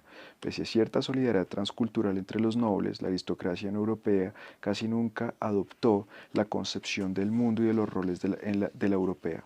En comparación, el entre comillas paquete cultural de la burguesía europea era un producto mucho más atractivo y exportable. Las nuevas colonias de finales del siglo XIX ya no estuvieron marcadas por la aristocracia. En las colonias de África y del sudeste asiático, de todas las potencias europeas a partir de 1875 predominó el tipo de funcionario burgués. E incluso en la India, la máscara feudal no bastaba más que para disimular el carácter burocrático del Estado colonial. Por otro lado, algunos cambios generales se dejaron sentir. La entre comillas supremacía internacional de la aristocracia vivió el principio de su fin cuando los servicios diplomáticos y exteriores de las grandes potencias ya no fueron ocupados casi en exclusiva por príncipes, condes y lores. La política exterior de Estados Unidos y la República Francesa ya era cuestión de burgueses con muy pocas excepciones antes de 1914. En el siglo XIX la formación de los estados condujo en casi todas partes a una distancia mayor entre los órganos centrales del Estado y una noble que ya tenía dificultades para controlar los propios recursos locales del poder. Cuando el Estado empleaba a aristócratas, lo hacía en calidad de meros, entre comillas, servidores. Al mismo tiempo se fue reduciendo el acceso de la nobleza a las antiguas fuentes agrarias de ingresos, poder y prestigio. Hubo emancipaciones campesinas de toda clase, los privilegios locales se difuminaron y los beneficios agrícolas menguaron en una época de transformación industrial y expansión de la economía mundial. Todo ello contribuyó a limitar el despliegue de las capas nobiliarias. La nobleza no se hundió del todo, ni siquiera en los primeros años del siglo XX, allí donde se consideraba como parte de una, entre comillas, élite estamentalmente poco marcada, y en este contexto pudo fraguar alianzas sociales y políticas como con pragmatismo y menos secretismo. 3. Burgueses y cuasi burgueses. Fenomenología del burgués. El siglo XIX, según parece, fue el siglo de los burgueses y la burguesía, por lo menos en Europa, entre la nobleza, que al experimentar un relativo retroceso, ofrecía un acuerdo de clase, los más acaudalados y una clase trabajadora asalariada que en el último tercio del siglo se había organizado políticamente, gozaba de autonomía cultural y había completado el camino, entre comillas, de la plebe al proletariado. Werner Conze. Se abría en las ciudades un espacio social con valores propios y estilos de vida distintos. Las mansiones que durante las 2 décadas anteriores a la Primera Guerra Mundial surgieron en muchas ciudades de Europa son vestigios visibles de este mundo perdido de una burguesía que exhibía sus propios signos de distinción y prestigio. ¿A qué personas y por qué razones se puede aplicar la categoría de, entre comillas, burgués? No es una cuestión que se pueda determinar por criterios objetivos tales como el origen familiar, los ingresos o la profesión que se ejerce. Muchos estudios y debates nos han llevado tan solo a la siguiente tautología. Eran, entre comillas, burgueses quienes se tenían por tales y expresaban esta convicción en su práctica vital. Algunos escépticos radicales han puesto en duda el concepto en sí de, entre comillas, burguesía, pero bien cabrá identificar burgueses concretos y cadenas generacionales completas de familias indudablemente burguesas tanto en la ficción literaria, Thomas Mann, Los Buddenbrook en 1901, como en la realidad histórica. La burguesía como estrato clase escapa a las definiciones. Se ha llegado a preguntar si la, entre comillas, burguesía no es acaso un mito. Resulta más sencillo afirmar que no es un burgués, no es un señor feudal cuya concepción de sí mismo se basa en la propiedad de tierras y la genealogía, ni un obrero que trabaja con sus manos en una posición dependiente. Salvo por esto, la categoría entre comillas burgués es más abarcadora que ningún otro constructo de ordenación social. Si pensamos en los años próximos a 1900, comprende desde las personas más ricas del mundo, industriales, banqueros, navieros, magnates del ferrocarril, hasta jueces o profesores con un salario suficiente pero no opulento. Incluye a los que ejercen las entre comillas profesiones liberales con un nivel de calificación universitario, lo que en inglés se denomina sencillamente professions, como por ejemplo médicos o abogados. También al tendero, al zapatero independiente o al policía. Hacia 1900 se les añadió un nuevo tipo, el de los empleados, entre comillas, de cuello blanco. Se trata de una figura situada al límite, pues se mueve en un contexto de dependencia, pero concede gran importancia al hecho de que al trabajar en la gran sala de atención del banco o del departamento de contabilidad de una empresa industrial no se ensucia las manos. En una época en la que un número creciente de grandes empresas eran dirigidas no por el propietario sino por un gerente asalariado, surgieron también empleados entre comillas ejecutivos, grandes burgueses, que gozaban de un amplio margen de acción en su trabajo cotidiano y que podían mirar de igual a igual a los más celosos guardianes de los valores burgueses. El concepto de entre comillas burguesía también resulta muy engañoso porque se dispersa con suma facilidad en los destinos vitales individuales. El burgués aspira al entre comillas medro y a nada teme tanto como a lo contrario, a caer en la clase baja. Un aristócrata, arruinado sigue siendo un aristócrata, pero un burgués en la ruina es un desclasado. Un burgués exitoso debe su posición a la independencia y los propios logros. No nace con todo a favor desde la cuna. La sociedad a ojos del burgués es una escalera. Él mismo se encuentra en algún lugar intermedio siempre con ansias de subir más. La ambición no se reduce a ascender personalmente, lograr el bienestar de su familia y defender sus intereses de clase inmediatos. El burgués requiere organizar y moldear, tiene un alto concepto de su responsabilidad, mientras las circunstancias se lo permitan, querrá contribuir a orientar la vida social. Aún en el peor bourgeois brilla siempre una chispa de Citoyen. La cultura burguesa, más que casi ningún otro sistema de valores no religioso, entre comillas, aspira a ser universal y con ello empuja a ir más allá de sus portadores sociales originales. El burgués siempre tiene a mucha gente por debajo de sí, hacia la cual adopta una pose de superioridad, de entre comillas reservarse para algo mejor y por lo general siempre tiene otros, aunque sean pocos por encima. Mientras hay élites no burguesas, una nobleza o un clero prestigioso, pensemos también en los ulemas musulmanes, el burgués nunca está en la cúspide de la jerarquía social, ni siquiera el más rico. Solo unas pocas sociedades ocurrió así en el siglo XIX en Suiza, en los Países Bajos, en Francia, a partir de más o menos 1870, o en la costa oriental de Estados Unidos. La sociedad, entre comillas, más burguesa es aquella en la que los burgueses determinan las reglas de su mutua competencia en todos los ámbitos. En el siglo XX, este ha tendido a ser el caso más normal, pero en el siglo XIX era la excepción en todo el mundo. El siglo XX, sin embargo, también vivió una profunda caída de la burguesía como clase, con el desaburguesamiento y al mismo tiempo una desfeudalización de sociedades enteras, un drama que se desarrolló desde 1917 en Rusia y que pronto se repetiría en Centroeuropa desde 1949 en China. A la burguesía los vestigios de la aristocracia se los midió por el mismo rasero revolucionario. En el siglo XIX, en cambio, en Europa podía resultar difícil ser burgués, pero nunca verdaderamente arriesgado. Antes de 1917 en Europa la burguesía como grupo social nunca padeció el destino que se le infligió a una parte de la nobleza francesa desde 1789. La revolución bolchevique destruyó las formas de vida que se le oponían, una radicalidad muy superior a la de las revoluciones anteriores. El mundo de la burguesía económica rusa, que solo surgió a partir de 1861 y no pudo desplegarse sino a lo largo de 5 décadas, daba la impresión desde la atalaya de la década de 1920 de ser una civilización hundida. Y antes de la inflación que padecieron Alemania y Austria una vez acabada la Primera Guerra Mundial, el golpe más duro que recibió la burguesía clásica en Europa, así como de la crisis económica mundial en 1929 y años posteriores, nunca una parte tan amplia del colectivo burgués se vio privada del puntual de su aspiración a un estándar de vida entre comillas distinguido. Para la burguesía, el siglo XIX también fue una época comparativamente positiva. Pequeña burguesía. ¿Hasta dónde alcanzaba la burguesía? ¿Hasta nuestros días? Impera la confusión por la proximidad terminológica entre la burguesía entre comillas genuina y la pequeña burguesía entre comillas de los tenderos y artesanos autónomos, que tenían en común un magnate del acero y un desollinador, que formalmente son entre comillas burgueses los dos. Primero llama la atención las diferencias. Es fácil distinguir a primera vista los caracteres sociales de la entre comillas gran y la entre comillas pequeña burguesía. Los dos grupos siguieron vías de desarrollo distintas. Así, en la segunda mitad del siglo XIX, en muchos países de Europa, los burgueses con más propiedades y formación cultural se distanciaron mental y políticamente de una pequeña burguesía que en ese momento luchaba por distinguirse de los obreros industriales. A su vez, la pequeña burguesía se manifestó con diversos grados de claridad. Francia se convirtió por entero en una nación de pequeños burgueses. En cambio, Rusia, donde escaseaban las ciudades medianas y pequeñas, solo pudo sostener el nuevo estrato de los capitalistas fundadores y los dignatarios cultos sobre el fino colchón de una pequeña burguesía muy reducida. Es particularmente difícil definir el concepto de la entre comillas pequeña burguesía.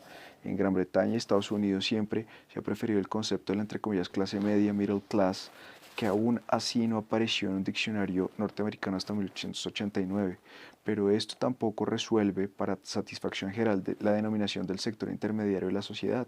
La unidad y la homogeneidad de esa clase media no está tan clara, ni siquiera en Estados Unidos, donde el consenso burgués fue desde el principio más amplio que en Europa.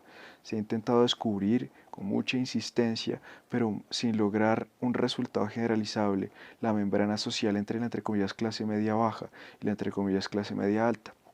Además, raramente se ha podido evitar trazar líneas de separación internas, por ejemplo en Inglaterra, entre una entre comillas clase media capitalista y una entre comillas no capitalista o entre comillas profesional. En Alemania existe una distinción similar pero no exacta entre la entre comillas burguesía económica y la entre comillas culta. El concepto de la entre comillas clase media tiene menos contenido cultural que el de entre comillas burguesía. Esto lo hace aplicable a un número mayor de contextos y más adecuado para una historia social universal. No todos los miembros de una clase media portan consigo el completo un sistema de valores burgués. Resulta especialmente útil diferenciar entre los diversos ambientes y medios, es decir, las esferas de convivencia y las convicciones básicas compartidas. Así Hartmut Kelbley ha propuesto diferenciar un medio burgués en sentido estricto de la clase media alta y uno de la pequeña burguesía. No se trata de grupos delimitados con toda precisión, sino más bien de campos de fuerza social con márgenes imprecisos que se pueden solapar e influir mutuamente. También podemos imaginar estos medios más en concreto como contextos de la vida local. Primero se forma con matices de composición y cultura específicos de cada ciudad, los medios del trato social, los matrimonios y las asociaciones, y luego quizás los estratos y las clases translocales. Aún no se ha explorado a fondo el tema de la historia social global de la pequeña burguesía. No es de extrañar, puesto que el siglo XIX las vidas de sus miembros fueron casi exclusivamente locales. Su radio de acción económico no solía pasar más allá de la vecindad de una sociedad, entre comillas, de la presencia. Se conocía a toda la clientela en persona. Socialmente, después del viaje de juventud en compañía motivo de tantos poemas del romanticismo, casi nunca cruzaban una frontera y su cultura también tenía un alcance limitado. La pequeña burguesía fue un estrato especialmente poco internacional, aunque en 1899 se celebrase un primer Congreso Mundial de los Petit Bourgeois, menos móvil que las clases inferiores migrantes, sin las redes internacionales de la aristocracia, con sus extensos lazos familiares y la gran burguesía con sus contactos empresariales a gran distancia. Estos lazos con el terruño hacen que el concepto de la pequeña burguesía sea difícil de trasladar de un contexto a otro. ¿Qué se gana al describir como un mismo concepto un platero de Isfahán o al dueño de una tetería en Hankú? Por otro lado, los diversos matices despectivos asociados con la entre comillas pequeño burgués varían también en un contexto a otro. Bajo la categoría de entre comillas pequeña burguesía demasiado general y nunca libre del todo de los matices despectivos, hay muchos artesanos locales con sus propios valores y un orgullo particular basado en la seguridad con que desempeñan su oficio. Estas culturas artesanas basadas en el valor que en ocasiones, como en partes de la India, poseían una exclusividad similar a la de las castas, han existido en todo el mundo y con frecuencia han gozado de más estima que la esfera del comercio, esferas fijas y estables del medio social apoyadas en el monopolio del conocimiento práctico que ninguna clase superior pudo discutir o sustituir. Su saber tradicional puede escapar mejor que los privilegios legales o la propiedad confiscable a la pérdida de valor que pueden traer las revoluciones políticas. Siempre se necesitan artesanos y garantes de los servicios básicos. Estos servicios se pueden poner en duda cuando llega la producción mediante máquinas, pero no se tornan superfluos. Desde este punto, el pequeño productor exhibe una perseverancia que se opone al miedo a la proletarización del pequeño burgués. La pequeña burguesía, en un sentido amplio, no necesariamente mira con devoción hacia los rangos superiores de la jerarquía social, no se mueve por la ambición de generar y transmitir una cultura más elevada. Por ello no invierte mucho capital cultural en formación, sino que se relaciona con esta pragmáticamente en la medida en que con formación profesional, ante todo, puede ser útil para sus hijos. En verdad, la pequeña burguesía es capaz de actuar colectivamente en el ámbito político cuando controla canales importantes de la circulación social, puede ejercer más poder que algunos grandes industriales. Las huelgas de los vendedores de un bazar o los boicots de los pequeños comerciantes de las ciudades portuarias chinas siempre han representado una presión política intensa. Cuando estas acciones se dirigían contra los intereses extranjeros, se convertían en una de las primeras formas de expresión de la política nacionalista. La gran experiencia internacional de la pequeña burguesía era la guerra, junto a los campesinos y obreros representaban el grueso de los ejércitos europeos, también en las colonias. Los suboficiales, como cabos y sargentos, eran pequeños burgueses, por origen y forma de actuar. Un suboficial era un pequeño burgués en uniforme.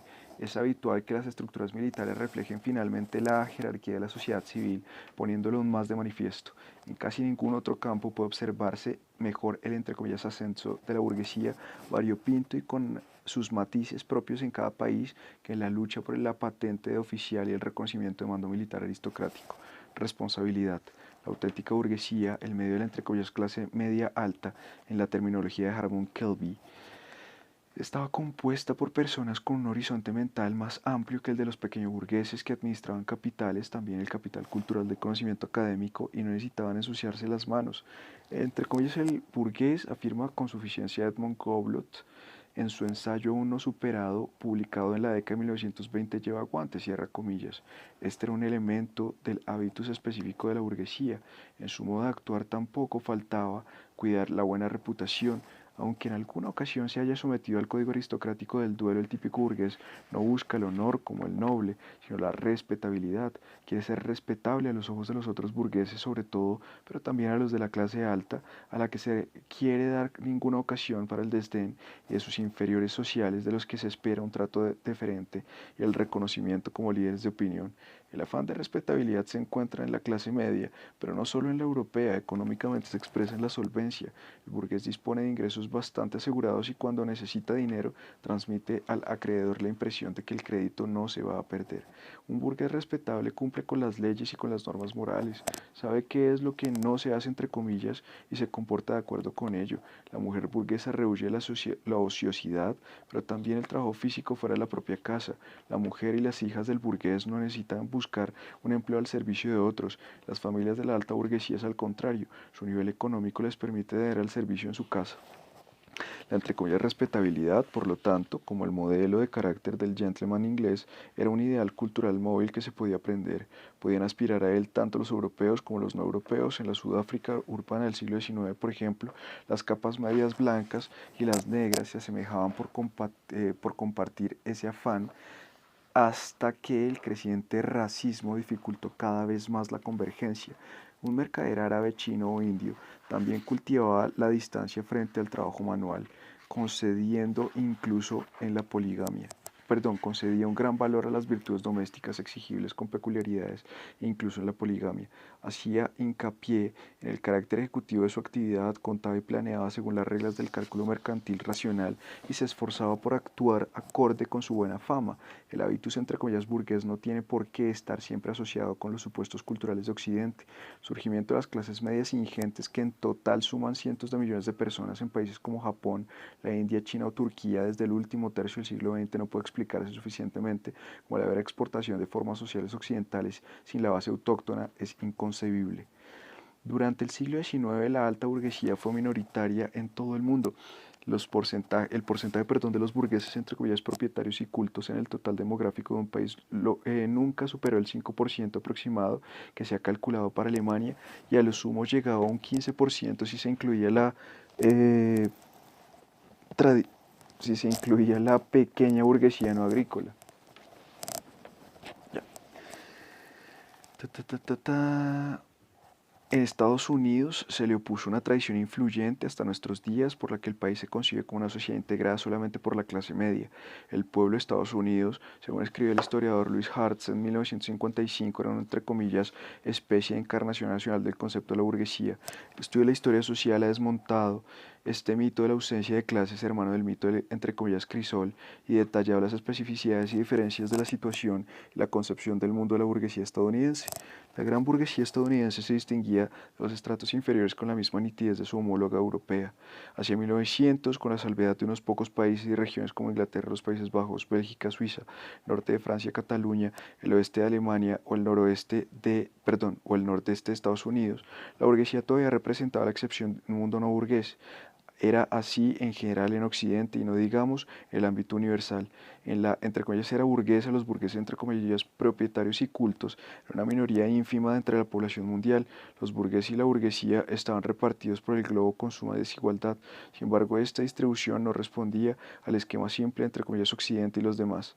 Europa como un todo no había entrado en una era burguesa y a la inversa, fuera de Europa y Norteamérica también hubo algunos brotes de desarrollo burgués o cuasi burgués. La universalidad de las clases medias en la sociedad. Este punto es donde la historia social universal empieza a resultar interesante. Sin duda la burguesía y los burgueses fueron productos de la cultura urbana de la Europa occidental y del comercio a larga distancia de la Edad Moderna, que en el siglo XIX evolucionaron en el contexto del capitalismo industrial y el ideario revolucionario de la igualdad. Del mismo modo, las ideas, en parte también la práctica real de las entre comillas sociedades burguesas, fueron una de las facetas más destacadas del peculiar camino de acceso de Europa, la Europa occidental en la edad contemporánea. En ningún otro lugar del mundo sino la Europa occidental y las sociedades de colonia europeas parece haber dado la convicción de que el sector medio de la jerarquía social podía imponer sus ideales y forma de vivir a la sociedad en su conjunto. Aún así vale la pena preguntar dónde y cómo fuera del occidente noratlántico se fundaron en el siglo XIX ambientes sociales que se asemejaran a la entre comillas clase media occidental o tuvieran roles equivalentes. Los comentarios que siguen nos suman un panorama de la burguesía extraeuropea entre comillas, arrojan luz sobre algunas analogías y relaciones y las ilustran mediante ejemplos tomados en su mayoría del contexto asiático. Aquí se habían formado durante la Edad Moderna culturas mercantiles que no eran menos complejas ni fructíferas que las europeas de su época. Como muy tarde en la década de 1920, aquí también surgieron en muchas regiones burguesías embrionarias en el campo de la tensión entre capitalismo y la educación superior, que además, y esto era nuevo, pensaban con categoría de política nacional. En muchas partes de África en esta misma época se iniciaron igualmente procesos similares de reestructuración social. Ahora bien, en el África subsahariana las discontinuidades sociales tendieron a ser más marcadas que en Asia por dos razones. Por un lado, el control de los europeos sobre los sectores emergentes de la economía moderna, minería, plantaciones, era aún más completo que en la mayor parte de Asia. En el nuevo sistema económico, a los africanos no se les reservaba más papel que el de trabajadores asalariados o proveedores agrarios. Por otro, la aparición de los misioneros cristianos en África provocó una ruptura sociocultural mucho más profunda que en casi toda Asia. Solo la misión, con su oferta educativa, hizo surgir una nueva élite culta de orientación occidental, mientras que en el este y el sudeste asiáticos, el saber y la cultura autóctonos se transformaron en el marco de procesos complejos. Así pues, buscamos cuasi burgueses en el Asia del siglo XIX. A grandes rasgos, en el siglo XIX, en particular desde mediados del siglo, el peso relativo de las capas sociales medias se incrementó en muchas partes del mundo. Esto tenía que ver tanto con el crecimiento demográfico que favorecía que aumentara la diferencia social con la expansión general del comercio, la actividad empresarial a larga y corta distancia, un proceso al que ningún continente fue ajeno. De hecho, afectó incluso al África subsahariana bastante antes de que se iniciara allí la conquista colonial. Los comerciantes y los banqueros expertos en el intercambio y la circulación hicieron avanzar en muchos contextos culturales ese proceso que a ellos les generaba beneficios. Un tercer factor condicionante fue la formación de las administraciones estatales que crearon nuevas oportunidades de empleo en el nivel medio de la jerarquía para los funcionarios que sin ser nobles eran cultos o por lo menos habían recibido formación escolar. En el siglo XIX eran burgueses aquellos grupos que se situaban a sí mismos en una posición de entre comillas terceros en el margen o el centro vertical de las jerarquías sociales. Esta composición del cuadro social no era inteligible por sí sola. Las sociedades podían imaginarse a sí mismas desde su interior como igualitarias y fraternales, como dicotómicas, arriba abajo, integrados, marginados, o como una gradación elaborada de condiciones y estamentos.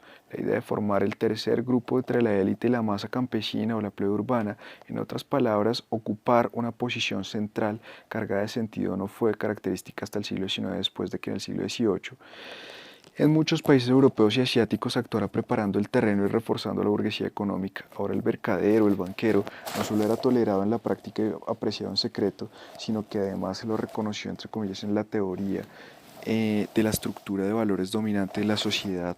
Esta nueva evaluación del estrato medio no supone automáticamente el, entre comillas, ascenso de la burguesía. A veces el traslado del foco hacia los grandes comerciantes y los notables era apenas perceptible, solo se reconocían algunos detalles del trato social, pero la tendencia era universal. Con respecto a épocas anteriores, adquirieron más importancia las actividades, los estilos de vida, las mentalidades que tenían que ver más con el comercio y el conocimiento no canónico que con la agricultura, la vida rural y las ortodoxias culturales, y que además iban más allá del alcance y el horizonte de las, entre comillas, vistas desde el campanario, cierra comillas. Los sujetos de estas actividades, estilos de vida y mentalidades, es decir, los cuasiburgueses, eran a menudo, aunque no siempre, fuerzas sociales nuevas y sin tradición que definían su propia identidad social con los valores de la competencia y el logro personal, más que por la adaptación a una jerarquía estatus dada. Aspiraban a acumular y consolidar su riqueza en bienes muebles, aunque muchos por motivos de prestigio y seguridad invertían en parte en inmuebles. Es lo contrario que el proceso, entre comillas, feudalización de la burguesía en los países europeos, que ha sido un tema muy debatido entre los historiadores. En Asia, los grupos cuasi burgueses nunca tuvieron el poder, pero a pesar de su escasez numérica, a menudo eran influyentes y contribuyeron a la modernización de sus sociedades. Esto sucedió con frecuencia sin un programa consciente ni un, entre comillas, carácter burgués expreso y estudiado.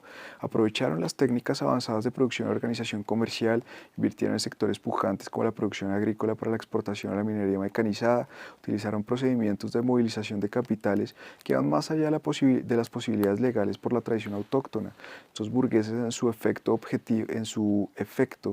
objetivo fueron pioneros económicos con una mentalidad calculadora y empresarial. No obstante, casi nunca actuaron como representantes deliberados del liberalismo económico o incluso político.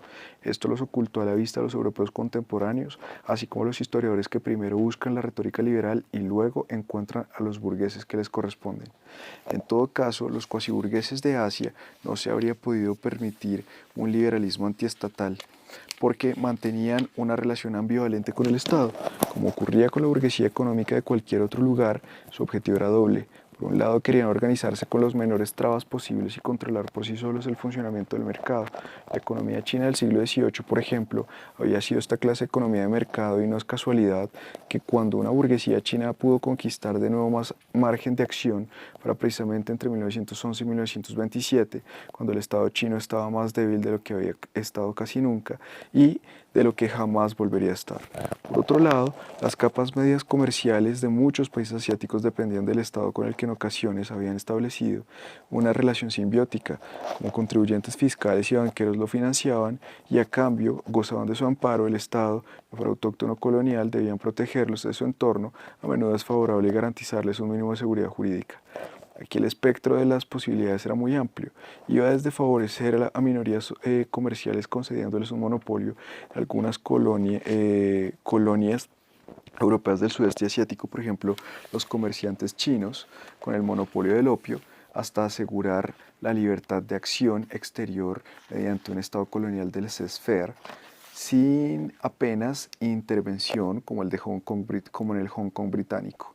En la mayoría de los casos, la proximidad del Estado era mayor que la Europa occidental.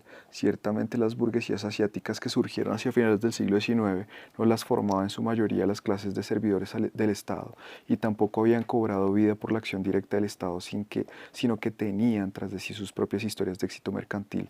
Sin embargo, sí eran colectivos específicos, entre comillas, nichos comerciales protegidos al principio por el Estado. En el siglo XIX, en la mayor parte del mundo no se daban las condiciones institucionales para que surgieran sistemas autónomos de regulación privada del mercado. En consecuencia, en todo el ámbito global fueron muy escasas las, entre comillas, sociedades burguesas plenamente desarrolladas, especialmente con un sistema político, entre comillas, aburguesado. Lo más característico no solo en las colonias, sino también en los países independientes de Asia, así como en la periferia meridional y oriental de Europa, fue lo que Iván T. Berendt, que centró la mirada en los países del este de la Europa central, denominó, entre comillas, sociedad dual. Una coexistencia simétrica de élites burguesas, nuevas y antiguas, cada vez con más peso económico de la burguesía, pero sin que las antiguas élites perdieran la preponderancia política y en parte tampoco la función de liderazgo cultural, aun cuando las capas medias de la sociedad diligentes entregadas a la educación, muy disciplinadas, lo considerasen a menudo como decadente y falta de eficiencia. Minorías mercantiles en una economía mundial creciente. No todos los cuasiburgueses de fuera de Occidente se orientaron hacia la economía mundial, pero sus funciones de interconexión fueron sin duda uno de sus rasgos más llamativos. Sociedades enteras de comerciantes, como los suajili en el África Oriental, pudieron perdurar durante mucho tiempo adaptándose a las cambiantes circunstancias exteriores. Los cuasiburgueses actuaban en buena medida en los campos del comercio y las finanzas, campos en los que algunas familias ya se habían enriquecido notablemente en el siglo XVIII. Así ocurrió, por ejemplo, entre los comerciantes de la India Bania, de quienes los británicos siguieron dependiendo en parte incluso cuando otros grupos especializados autóctonos, como los funcionarios hindoislámicos, ya hacía tiempo que resultaban prescindibles. o los mercaderes de Hong Kong que antes de la guerra del opio se habían encargado del comercio chino con los europeos. Estos grupos habían sufrido diversamente con la expansión del comercio exterior europeo y en particular británico en Asia a partir de 1780 y habían perdido con ello parte de su bienestar y prestigio. Los comerciantes indios por los monopolios comerciales de la Compañía de las Indias Orientales, sus colegas chinos a la inversa porque la China fue socavando hasta eliminarse el monopolio imperial del comercio exterior y con la apertura del país a un libre comercio limitado, las antiguas familias mercantiles acostumbradas a la burocracia parasitaria y la práctica de monopolios inflexibles no supieron encontrar un nuevo acomodo. Estos grupos de mercaderes de, entre comillas, de la Edad Moderna no hallaron por lo general una vía directa para convertirse en una burguesía, entre comillas, contemporánea, igual que los príncipes del comercio europeo habitualmente no pasaron a ser empresarios industriales. En todas partes, salvo en Japón y el oeste de la India, donde los comerciantes Parsis de Bombay y los alrededores pusieron en pie una industria algodonera, incluso hacia 1900 hubo poco margen de acción para implicarse en la inversión industrial. El ferrocarril que tanto impulso había dado a los emprendedores privados en muchos países de Europa y en Estados Unidos se hallaba en su mayoría en manos extranjeras. Aún así, había una posibilidad de acceder a la producción capitalista mediante las plantaciones que no exigían una tecnología muy onerosa. La burguesía singalesa en la Ceilán colonial, que pertenece a las formaciones burguesas más antiguas y perdurables de Asia, en nuestros días la política de Sri Lanka todavía la dominan algunas de las familias que se abrieron paso en el siglo XIX, debe su ascenso a esta implicación temprana en la economía de las plantaciones. Algunas dinastías mercantiles árabes de la península de Malaca, Indonesia, también invirtieron en este mismo sector. Los cuasiburgueses no europeos ejercieron a menudo la función intermediaria del, entre comillas, comprador desde que se iniciaron los contactos comerciales con Europa. Así adquirieron experiencia con las redes comerciales autóctonas y pudieron acoplar esas mismas redes de la economía mundial. Sin ellos no habría sido posible el intercambio entre culturas comerciales tan distintas como, por ejemplo, la India o la China. La palabra comprador procede de los lazos sino-portugueses en la Edad Moderna y la occidental. Explotaron fuentes de financiación y aprovecharon los contactos con socios comerciales en el territorio interior. Solo en China los compradores pasaron de ser unos 700 en 1870 a cerca de 20.000 hacia 1900. A menudo esta función la desempeñaron minorías religiosas o étnicas, judíos, armenios, parsis en la India, griegos en el Oriente Próximo. Esto, por cierto, no fue peculiar del ámbito, entre comillas, extraeuropeo. En Hungría, por ejemplo, donde una nobleza poderosa mostró poco interés por la vida económica moderna, los empresarios judíos y alemanes ocuparon un lugar central, la burguesía comercial emergente. De ellos partió en especial la iniciativa de sumar Hungría a la economía mundial. En China los negocios de intermediación quedaron en manos chinas, se especializaron en ellos los grupos de comerciantes chinos en los puertos de los tratados, pero fuera de China, en todos los países del sureste asiático hubo minorías chinas en el sector mercantil, en parte en la minería, estaño de la península de Malaca y las plantaciones. Formaron por sí solos jerarquías de riqueza y prestigio que iban desde una familia de tenderos chinos en un poblado del interior a los capitalistas multifuncionales y multimillonarios de Kuala Lumpur, Singapur o Batavia. En la colonia neerlandesa de Java, a principios del siglo XIX, casi todo el comercio interior estaba en manos chinas. El poder colonial basó casi por completo la explotación de la isla en una minoría que había dominado la vida comercial de Batavia, la capital de Colonia, desde su misma fundación en 1619. Aunque más adelante se vivió en Java una intervención más activa en los intereses europeos, la minoría china, con menos del 1,5% de la población, siguió siendo imprescindible para el sistema colonial y a su vez sacó partido de ello. Hasta que concluyó el dominio neerlandés en 1949, no dejó de ser el lazo de unión entre las empresas extranjeras y la población javanesa. Las minorías comerciales también desarrollaron negocios a más distancia, aunque siempre como, entre comillas, terceros. Sí, la exportación rusa de trigo desde Odesa, Estados Unidos, a principios del siglo XIX la controlaban familias mercantiles griegas, originarias en su mayoría de la isla de Quíos. La posición de estas minorías no estaba exenta de crisis y daba poca ocasión a una actitud confiadamente burguesa. Los griegos de Quíos, cuando se introdujo el libre comercio en el Imperio Otomano, en 1838 fueron degradados a agentes de empresas occidentales y adoptaron en gran número la nacionalidad británico-francesa. A partir de 1900, más o menos, los compradores chinos de etnia puramente china fueron siendo sustituidos por, entre comillas, gestores chinos, empleados por las grandes casas de importación y exportación japonesa y occidentales establecidas en la costa de China. Pese a la protección estatal hubo repetidos ataques y expropiaciones. Con el auge del nacionalismo entre la mayoría de la población, los asaltos fueron más virulentos, un proceso que en el siglo XX se volvió dramático. En el siglo XIX no se produjeron ataques tan radicales como los que supusieron expulsar de Egipto a las minorías europeas tras la crisis de Suez en 1959 o la gran matanza de chinos en Indonesia en 1964. Los gobiernos coloniales europeos solían proteger a las minorías de las que dependían sus ingresos tributarios, que fuera de Europa los cuasiburgueses se hallaran en situación de debilidad tanto frente a la sociedad local como frente a las fuerzas del mercado mundial, no les impidió ampliar su margen de acción y aprovechar las posibilidades de realizar una política empresarial autónoma. Sin embargo, se cuidaron de las relaciones de dependencia desequilibradas y a menudo distribuyeron la riqueza acumulada entre la familia próxima o extensa como mecanismos de seguridad. Los estrechos lazos familiares que aún caracterizan hoy muchas variantes del capitalismo asiático demostraron ser útiles para minimizar los riesgos. Otra estrategia fue diversificar al máximo los negocios, comercio y producción industrial, préstamos, agricultura, bienes raíces urbanos. Si podemos definir la burguesía por rasgos económicos tales como la independencia, la iniciativa personal con poco apoyo del Estado y la necesidad de actuar en entornos muy arriesgados, hay que reconocer que estos hombres, entre comillas, hechos a sí mismos en la, entre comillas, periferia de la economía mundial, los cumplían en gran medida. Modernidad y política. Fuera de Europa, los grupos que podemos calificar como cuasi burgueses casi nunca se expresaron políticamente a la ofensiva con seguridad en sí mismos. En política no influyeron mucho y socialmente tendieron a hallarse aislados, cuando además eran minorías claramente reconocibles como los griegos en el Imperio Otomano o los chinos en el sudeste asiático tenían pocas posibilidades y a menudo poca voluntad de integrarse en su medio social. Optaron por desarrollar una cultura minoritaria propia tanto más fuerte, lo que es característico de las sociedades de nicho cuasi burguesas. Este encapsulamiento, sin embargo, estaba en tensión con su propio afán de apertura y conexión con las tendencias y las ideas normativas universales. También se constata una contradicción similar entre la burguesía judía de la Europa occidental, cuyo seno interactúa en la asimilación al medio, la adopción convencida de valores culturales universales y el deseo de preservar la solidaridad vivida en la comunidad religiosa judía. Si buscamos una orientación general que se repitiera en varias partes del mundo, fue menos la ambición de poder político y hegemonía cultural autónoma que la entre comillas civilización.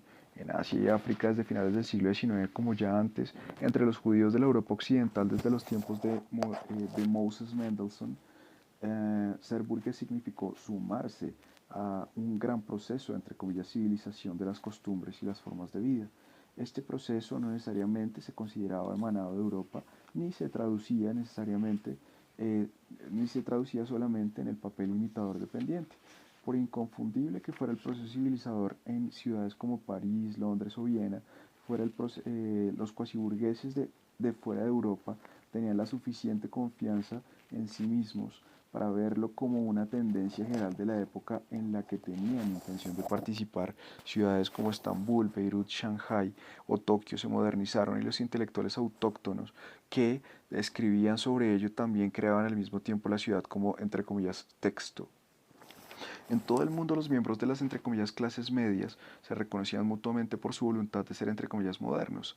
A este respecto, los adjetivos que limitaban frente a la ambición universalista de la modernidad eran secundarios.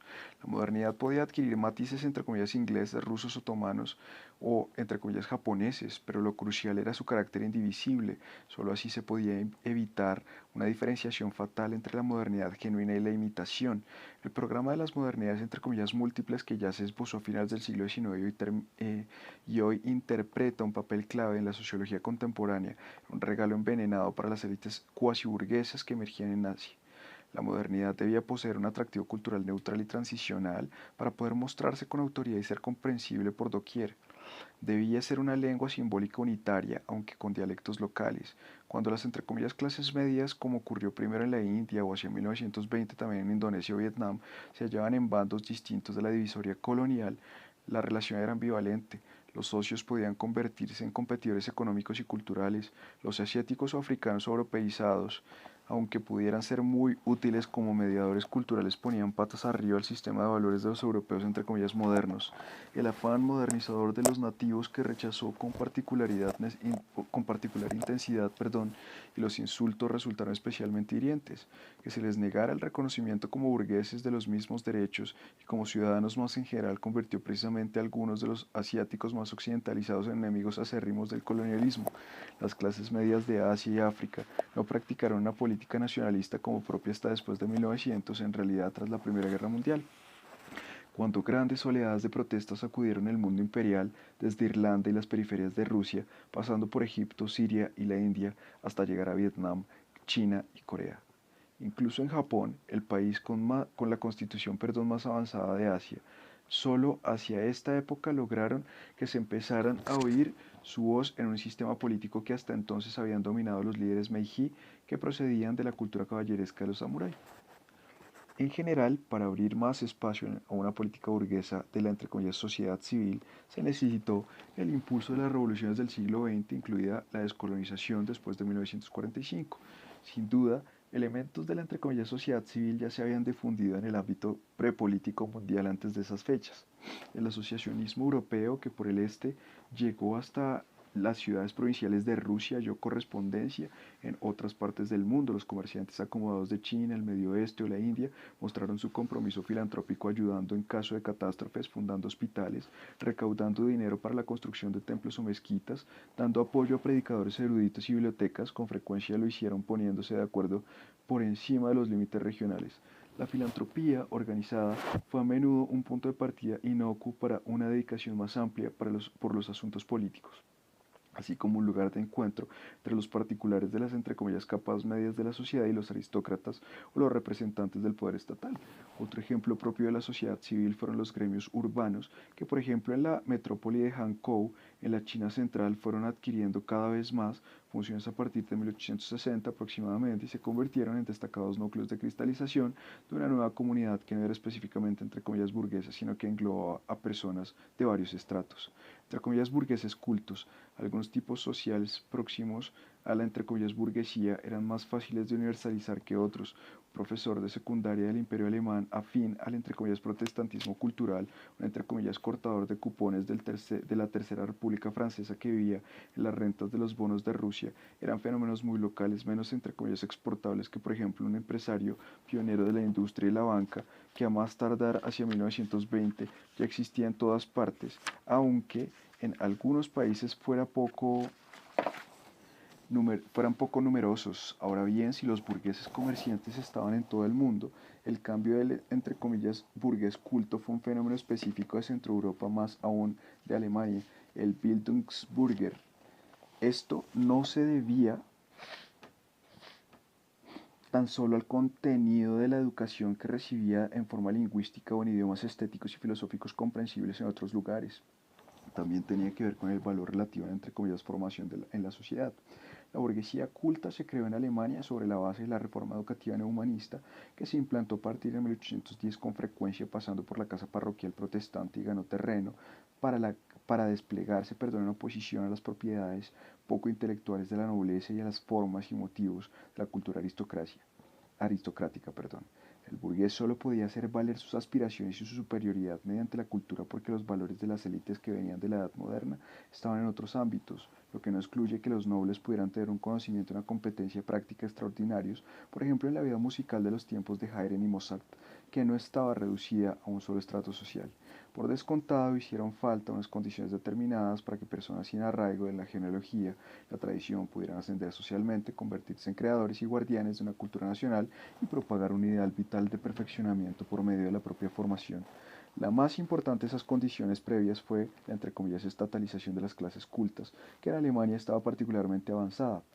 Bajo el patrocinio estatal se produjo una asociación duradera entre comillas, profesión, entre comillas, educación, y se crearon oportunidades de ascender en el, entre comillas, servicio público que no obedecían a las leyes de un mercado laboral libre. Bastaba con ir a Suiza o a Inglaterra, por no hablar de Estados Unidos, para hallar una regulación de las, entre comillas, profesiones de cultura, regulada por una economía de mercado y no por el Estado. Otra parte, que el sistema se apoyara sobre el Estado tampoco garantizaba que se pudiera formar una clase culta homogénea. El imperio zarista, los altos funcionarios de la administración estatal, en particular los juristas, no basaban, entre comillas, la confianza en sí mismos en la educación superior, sino en su lugar en la jerarquía de la tabla oficial de cargos. La burguesía culta fue una planta tan inusual que no hay razón de preguntarse por qué no floreció en otras partes. De hecho, el propio concepto alemán de Bildung tiene fama de intraducible, educación entre comillas, formación entre comillas, cultura entre comillas, pero desde luego en muchas de las civilizaciones que se comunicaban por escrito había ideales de educación filosófica literaria y perfeccionamiento espiritual que pueden tomarse por variantes de este concepto. El propio perfeccionamiento del mundo intramundano que forjaba el carácter de acuerdo con la tradición también se podía entender como una obligación personal en Asia. En la China imperial tardía fue un objetivo perseguido a sí mismo por los comerciantes que no se diferenciaba en gran cosa del concepto europeo alemán de la Bildung. En Japón, en los últimos tiempos de la era Tokugawa se llegó a un acercamiento similar entre la cultura de los samuráis y la de los habitantes urbanos dedicados al comercio chonin. Ambos compartían valores y preferencias. Pongamos en relación los dos contextos y preguntémonos por qué no surgió en China el candidato más claro, una clase equivalente a la entre comillas burguesía culta alemana. Pues bien, este grupo social no podía surgir donde la élite establecida ya se definía a sí misma por medio de la formación culta y además monopolizaba las instituciones y los modos de expresión de esta educación. Tal era el caso de la China imperial tardía, donde hasta el final de los exámenes del funcionariado en 1905 y de la dinastía 1911, la formación canónica nunca se vio desafiada por un ideal todavía superior. La tradición confuciana tenía todos los haces en la mano, solo se la podía expulsar y destituir por medio de una revolución cultural que se produjo de hecho después de que hacia mediados del siglo fracasaron los movimientos reformistas de los propios mandarines. En 1915 se desató un ataque general contra la concepción del mundo de la antigua China. No surgía de la burguesía económica ni de los funcionarios del Estado, sino que lo emprendieron representantes de una inteligencia radical iconoclasta que vivía en el mercado literario naciente y trabajaba las nuevas instituciones educativas de tipo occidental. Muchos procedían del mandarinato caído. En China, por lo tanto, no emergió una, entre comillas, burguesía culta, políticamente indiferente o quietista, sino una inteligencia muy politizada y concentrada en las grandes ciudades, que fue la cuna de casi todos los líderes de la posterior revolución comunista. Es evidente que había ciertas similitudes con los bohemios europeos y su hábitus de una subcultura antiburguesa. Como la occidentalización intelectual de China, sin embargo, también se vio frenada por las circunstancias de la época, no se desarrolló un mundo educativo y cultural nuevo propio y distinto del tradicional. Para que hubiera surgido una, entre comillas, burguesía culta, también habría sido necesario que la orientación intelectual se liberase del contexto omnipresente de la religión. La Bildungsbürgertum europea, incluso en la forma del protestantismo cultural alemán, era hija de la Ilustración y sus críticas a la religión. Solo en este caso podía encajar que se enlazaran de los contenidos laicos, elevándolos, incluso a un culto de formación cultural, a la concepción del arte como una religión o la sustitución de la religión por la ciencia. En otros contextos religiosos como el islámico o el budista, la separación de ámbitos no había llegado tan lejos. Aquí la orientación general en el mundo seguía dependiendo en gran medida de del criterio religioso. Las obligaciones religiosas apenas se relativizaban y perdían su rigor en nombre de un estilo de vida entre comillas culto. Así pues el entre comillas burgués culto como exponente mesurado de un consenso sobre el gusto y los valores de la alta cultura fue una creación rara específica de Centro Europa. En muchos otros contextos culturales y políticos tendía a haber un antagonismo claro entre los representantes de la ortodoxia y los protagonistas radicales de una inteligencia crítica con la tradición autóctona e influida por las tradiciones disidentes occidentales como el anarquismo o el socialismo, burguesía colonial y burguesía cosmopolita. En el siglo XIX las burguesías de las colonias occidentales eran relativamente débiles. En su conjunto, el colonialismo contribuyó poco a la exportación de la burguesía europea. Con las excepciones de Canadá y Nueva Zelanda, las sociedades europeas se reprodujeron las colonias de un modo fragmentario e incompleto. Era inevitable que surgieran distorsiones en la transferencia porque en las colonias todos los europeos interpretaban automáticamente el papel de señores. Hasta el último de los empleados blancos del Estado colonial o de la empresa privada se hallaba, por categoría social y a menudo también por ingresos, por encima de toda la población colonizada, salvo los jefes principescos si los había. Las burguesías coloniales, por tanto, fueron variantes grotescas de las clases burguesas de las metrópolis europeas, que además culturalmente dependían mucho de estas. Solo en algunas colonias no fueron de asentamientos los europeos no llegaron al número suficiente para formar una society local. Los perfiles sociales de las diversas colonias eran muy diversos entre sí. En la India, donde los británicos se dedicaron relativamente poco a la economía privada, las formas de vida burguesas, se concentraban en particular en el aparato estatal colonial, que solo en sus estratos superiores estaban dominando por la aristocracia. En la sociedad local, de carácter mixto, que formaban los funcionarios, oficiales militares y hombres de negocios, se distinguía entre official British y unofficial British. Tras la gran sublevación de 1857, se fueron aislando cada vez más según el color de la piel. Los miembros de la familia circulaban entre la India y Gran Bretaña y por lo general ni se entre comillas indiaban ni el foco de gravedad de la familia por muchas generaciones que pasaran se trasladaba a la India. Los europeos no eran colonos sino residentes temporales sojourner. La situación se reproducía en pequeño en la Malasia británica, donde aún así los colonos representaban un porcentaje de la población mayor que en el resto de Asia británica.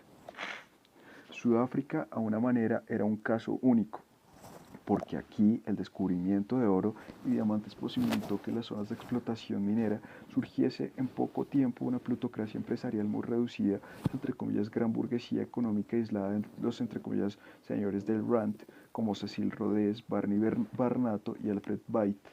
Estos archimillonarios no se integraban en una burguesía más diversa ni se relacionaban en especial con los burgueses asentados desde antaño en el Cabo. En su mayoría las jerarquías entre comillas blancas de los asentamientos coloniales solo tenían vínculos indirectos con los mecanismos de reproducción social de las metrópolis. No eran una simple copia de relaciones imperantes en la sociedad de origen. Era habitual que se acomodaran a vivir de forma permanente en las colonias y desarrollaran sentimientos localistas y chauvinistas. La colonia francesa con más peso de los asentamientos Argelia, las tierras de cultivo utilizadas a finales del siglo XIX para plantar cereales y viñas estaban relativamente dispersas y poco concentradas. De ahí surgió una sociedad de colons, campesinos y pequeñoburgueses muy distanciada social y mentalmente de la burguesía de las grandes ciudades francesas. Argelia fue un ejemplo paradigmático de una colonia de pequeñoburgueses en la que, a pesar de toda la discriminación, emergió una creciente clase media autóctona formada por comerciantes, propietarios de tierras y funcionarios del Estado. Otro rasgo característico de los burgueses es su carácter doméstico. Esto no siempre se asociaba con una determinada variedad de familia, la monógama, de dos generaciones propia de Centro Europa.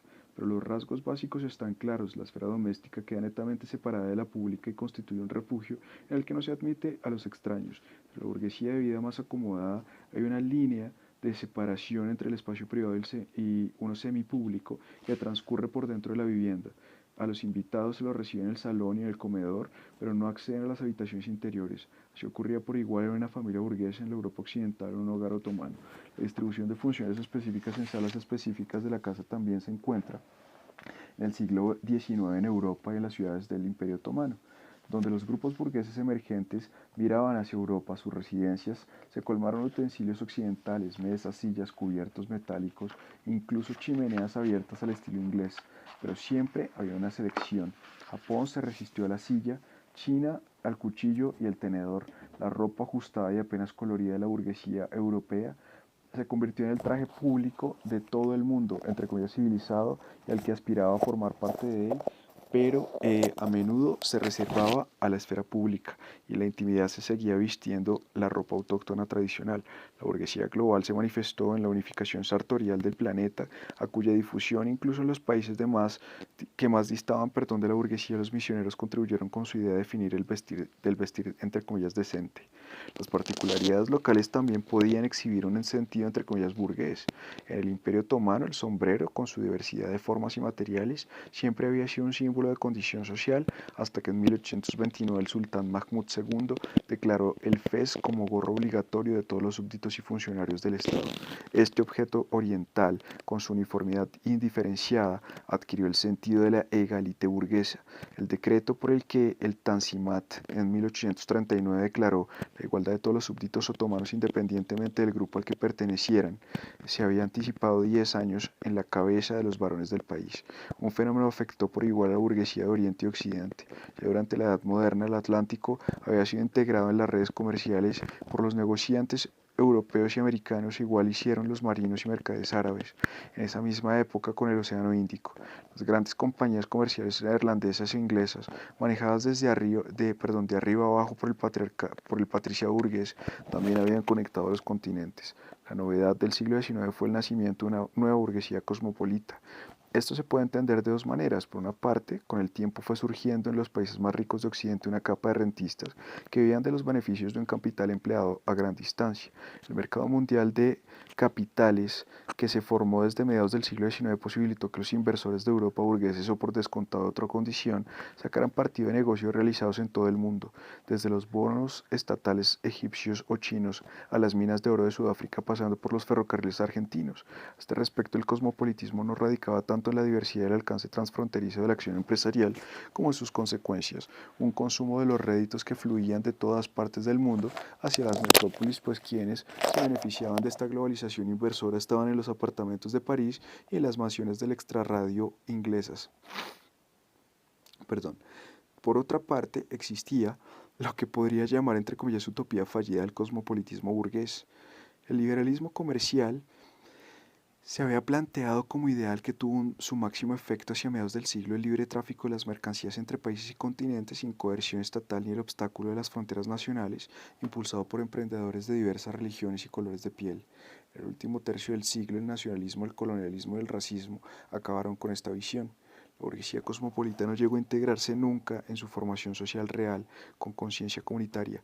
El creciente nacionalismo de la burguesía lo impidió y el desigual desarrollo económico de las distintas partes del mundo privó de base real a esta clase de cosmopolitismo. Quedaron empresarios con una base nacional, muchos se convirtieron en auténticos, entre comillas, operadores internacionales, otros en aventureros y otros, aunque la separación no fue escrita, en estrategas de corporaciones. En todos los continentes se explotaron en materias primas, se dieron créditos y ampliaron los medios de transporte. Hacia 1900, la gran burguesía empresarial británica, alemana, norteamericana e incluso la belga o suiza actuaba en campos de una extensión que habría sido inimaginable para las élites anteriores. En este plano del naciente capitalismo global, en cambio, no pudo establecerse nadie que actuara en los países no occidentales.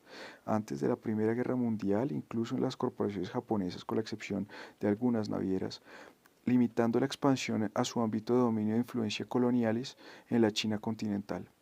En diversos momentos de los siglos XIX y XX, algunas sociedades cruzaron un umbral que no es fácil determinar, ya fuera en el plano regional o incluso el nacional, en el cual una multitud de elementos sociales, entre comillas intermedios, las middling sorts, en la lengua de los estudios sociales angloamericanos del siglo XVIII, dio origen a una especie de formación social que por el alcance de su solidaridad iba más allá del propio barrio o ciudad.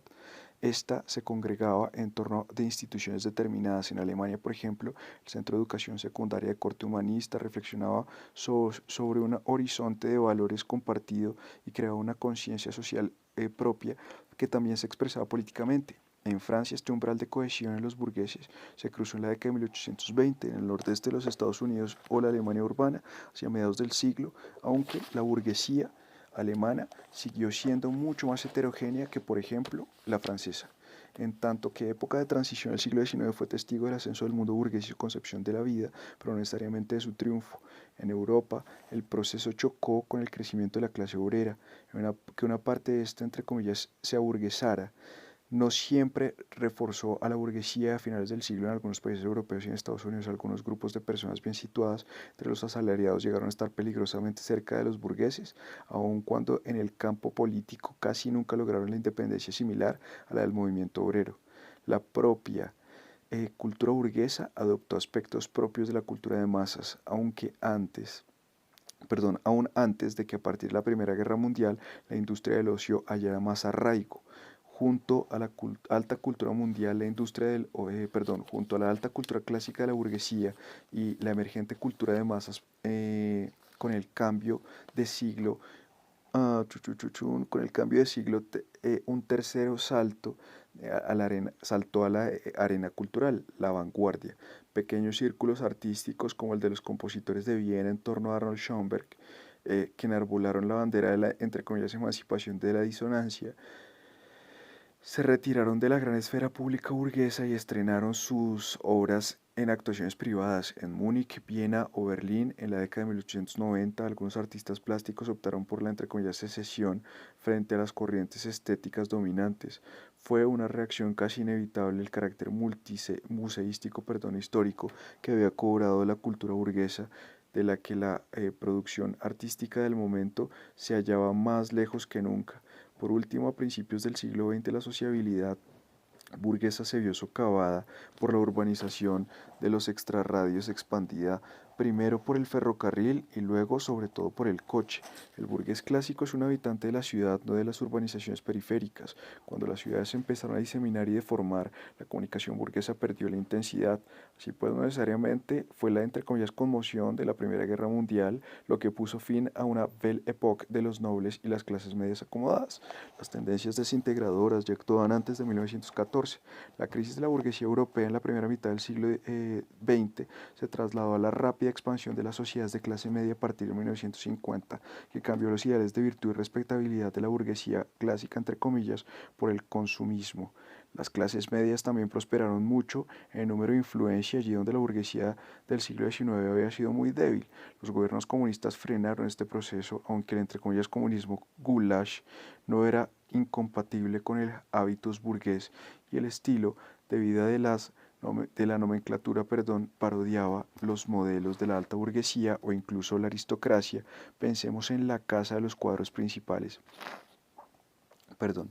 En los países de la Europa Oriental y en China, la historia de la burguesía solo pudo recomenzar, a partir de 1900. Algunas líneas se remontan al siglo XIX. Una historia social universal del siglo XIX puede ocuparse de muchas más tareas de las aquí esbozadas. Por ejemplo, puede preguntarse qué posiciones adoptaban los guardianes del saber y los, entre comillas, trabajadores del saber en diversos espacios sociales. Por ejemplo, según se formó el tipo del, entre comillas, intelectual y se adoptó con modificaciones en otras partes del mundo, un proceso que parece haberse acelerado poco después de 1900. Puede interesarse por el desarrollo de los roles sexuales y las formas de la familia. Su extraordinaria variabilidad dificulta sobremanera las generalizaciones. Sigue debatiéndose si había un modelo típicamente europeo de familia y relaciones de parentesco y qué transformaciones específicas se experimentó en el siglo XIX. La cuestión solo se podrá aclarar mediante una comparación extensiva.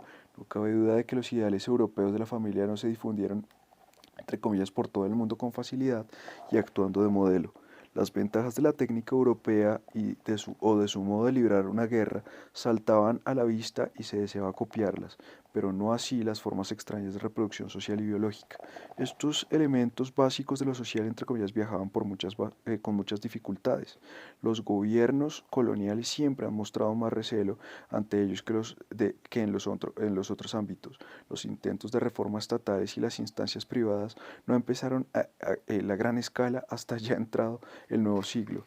Incluso la lucha contra los modelos que más se apartaban de las normas europeas y que más repulsión causaban entre los cristianos, la poligamia y el concubinato, se libró con poco entusiasmo, se dejó a los misioneros y raramente tuvo el éxito esperado. Fin del capítulo 15.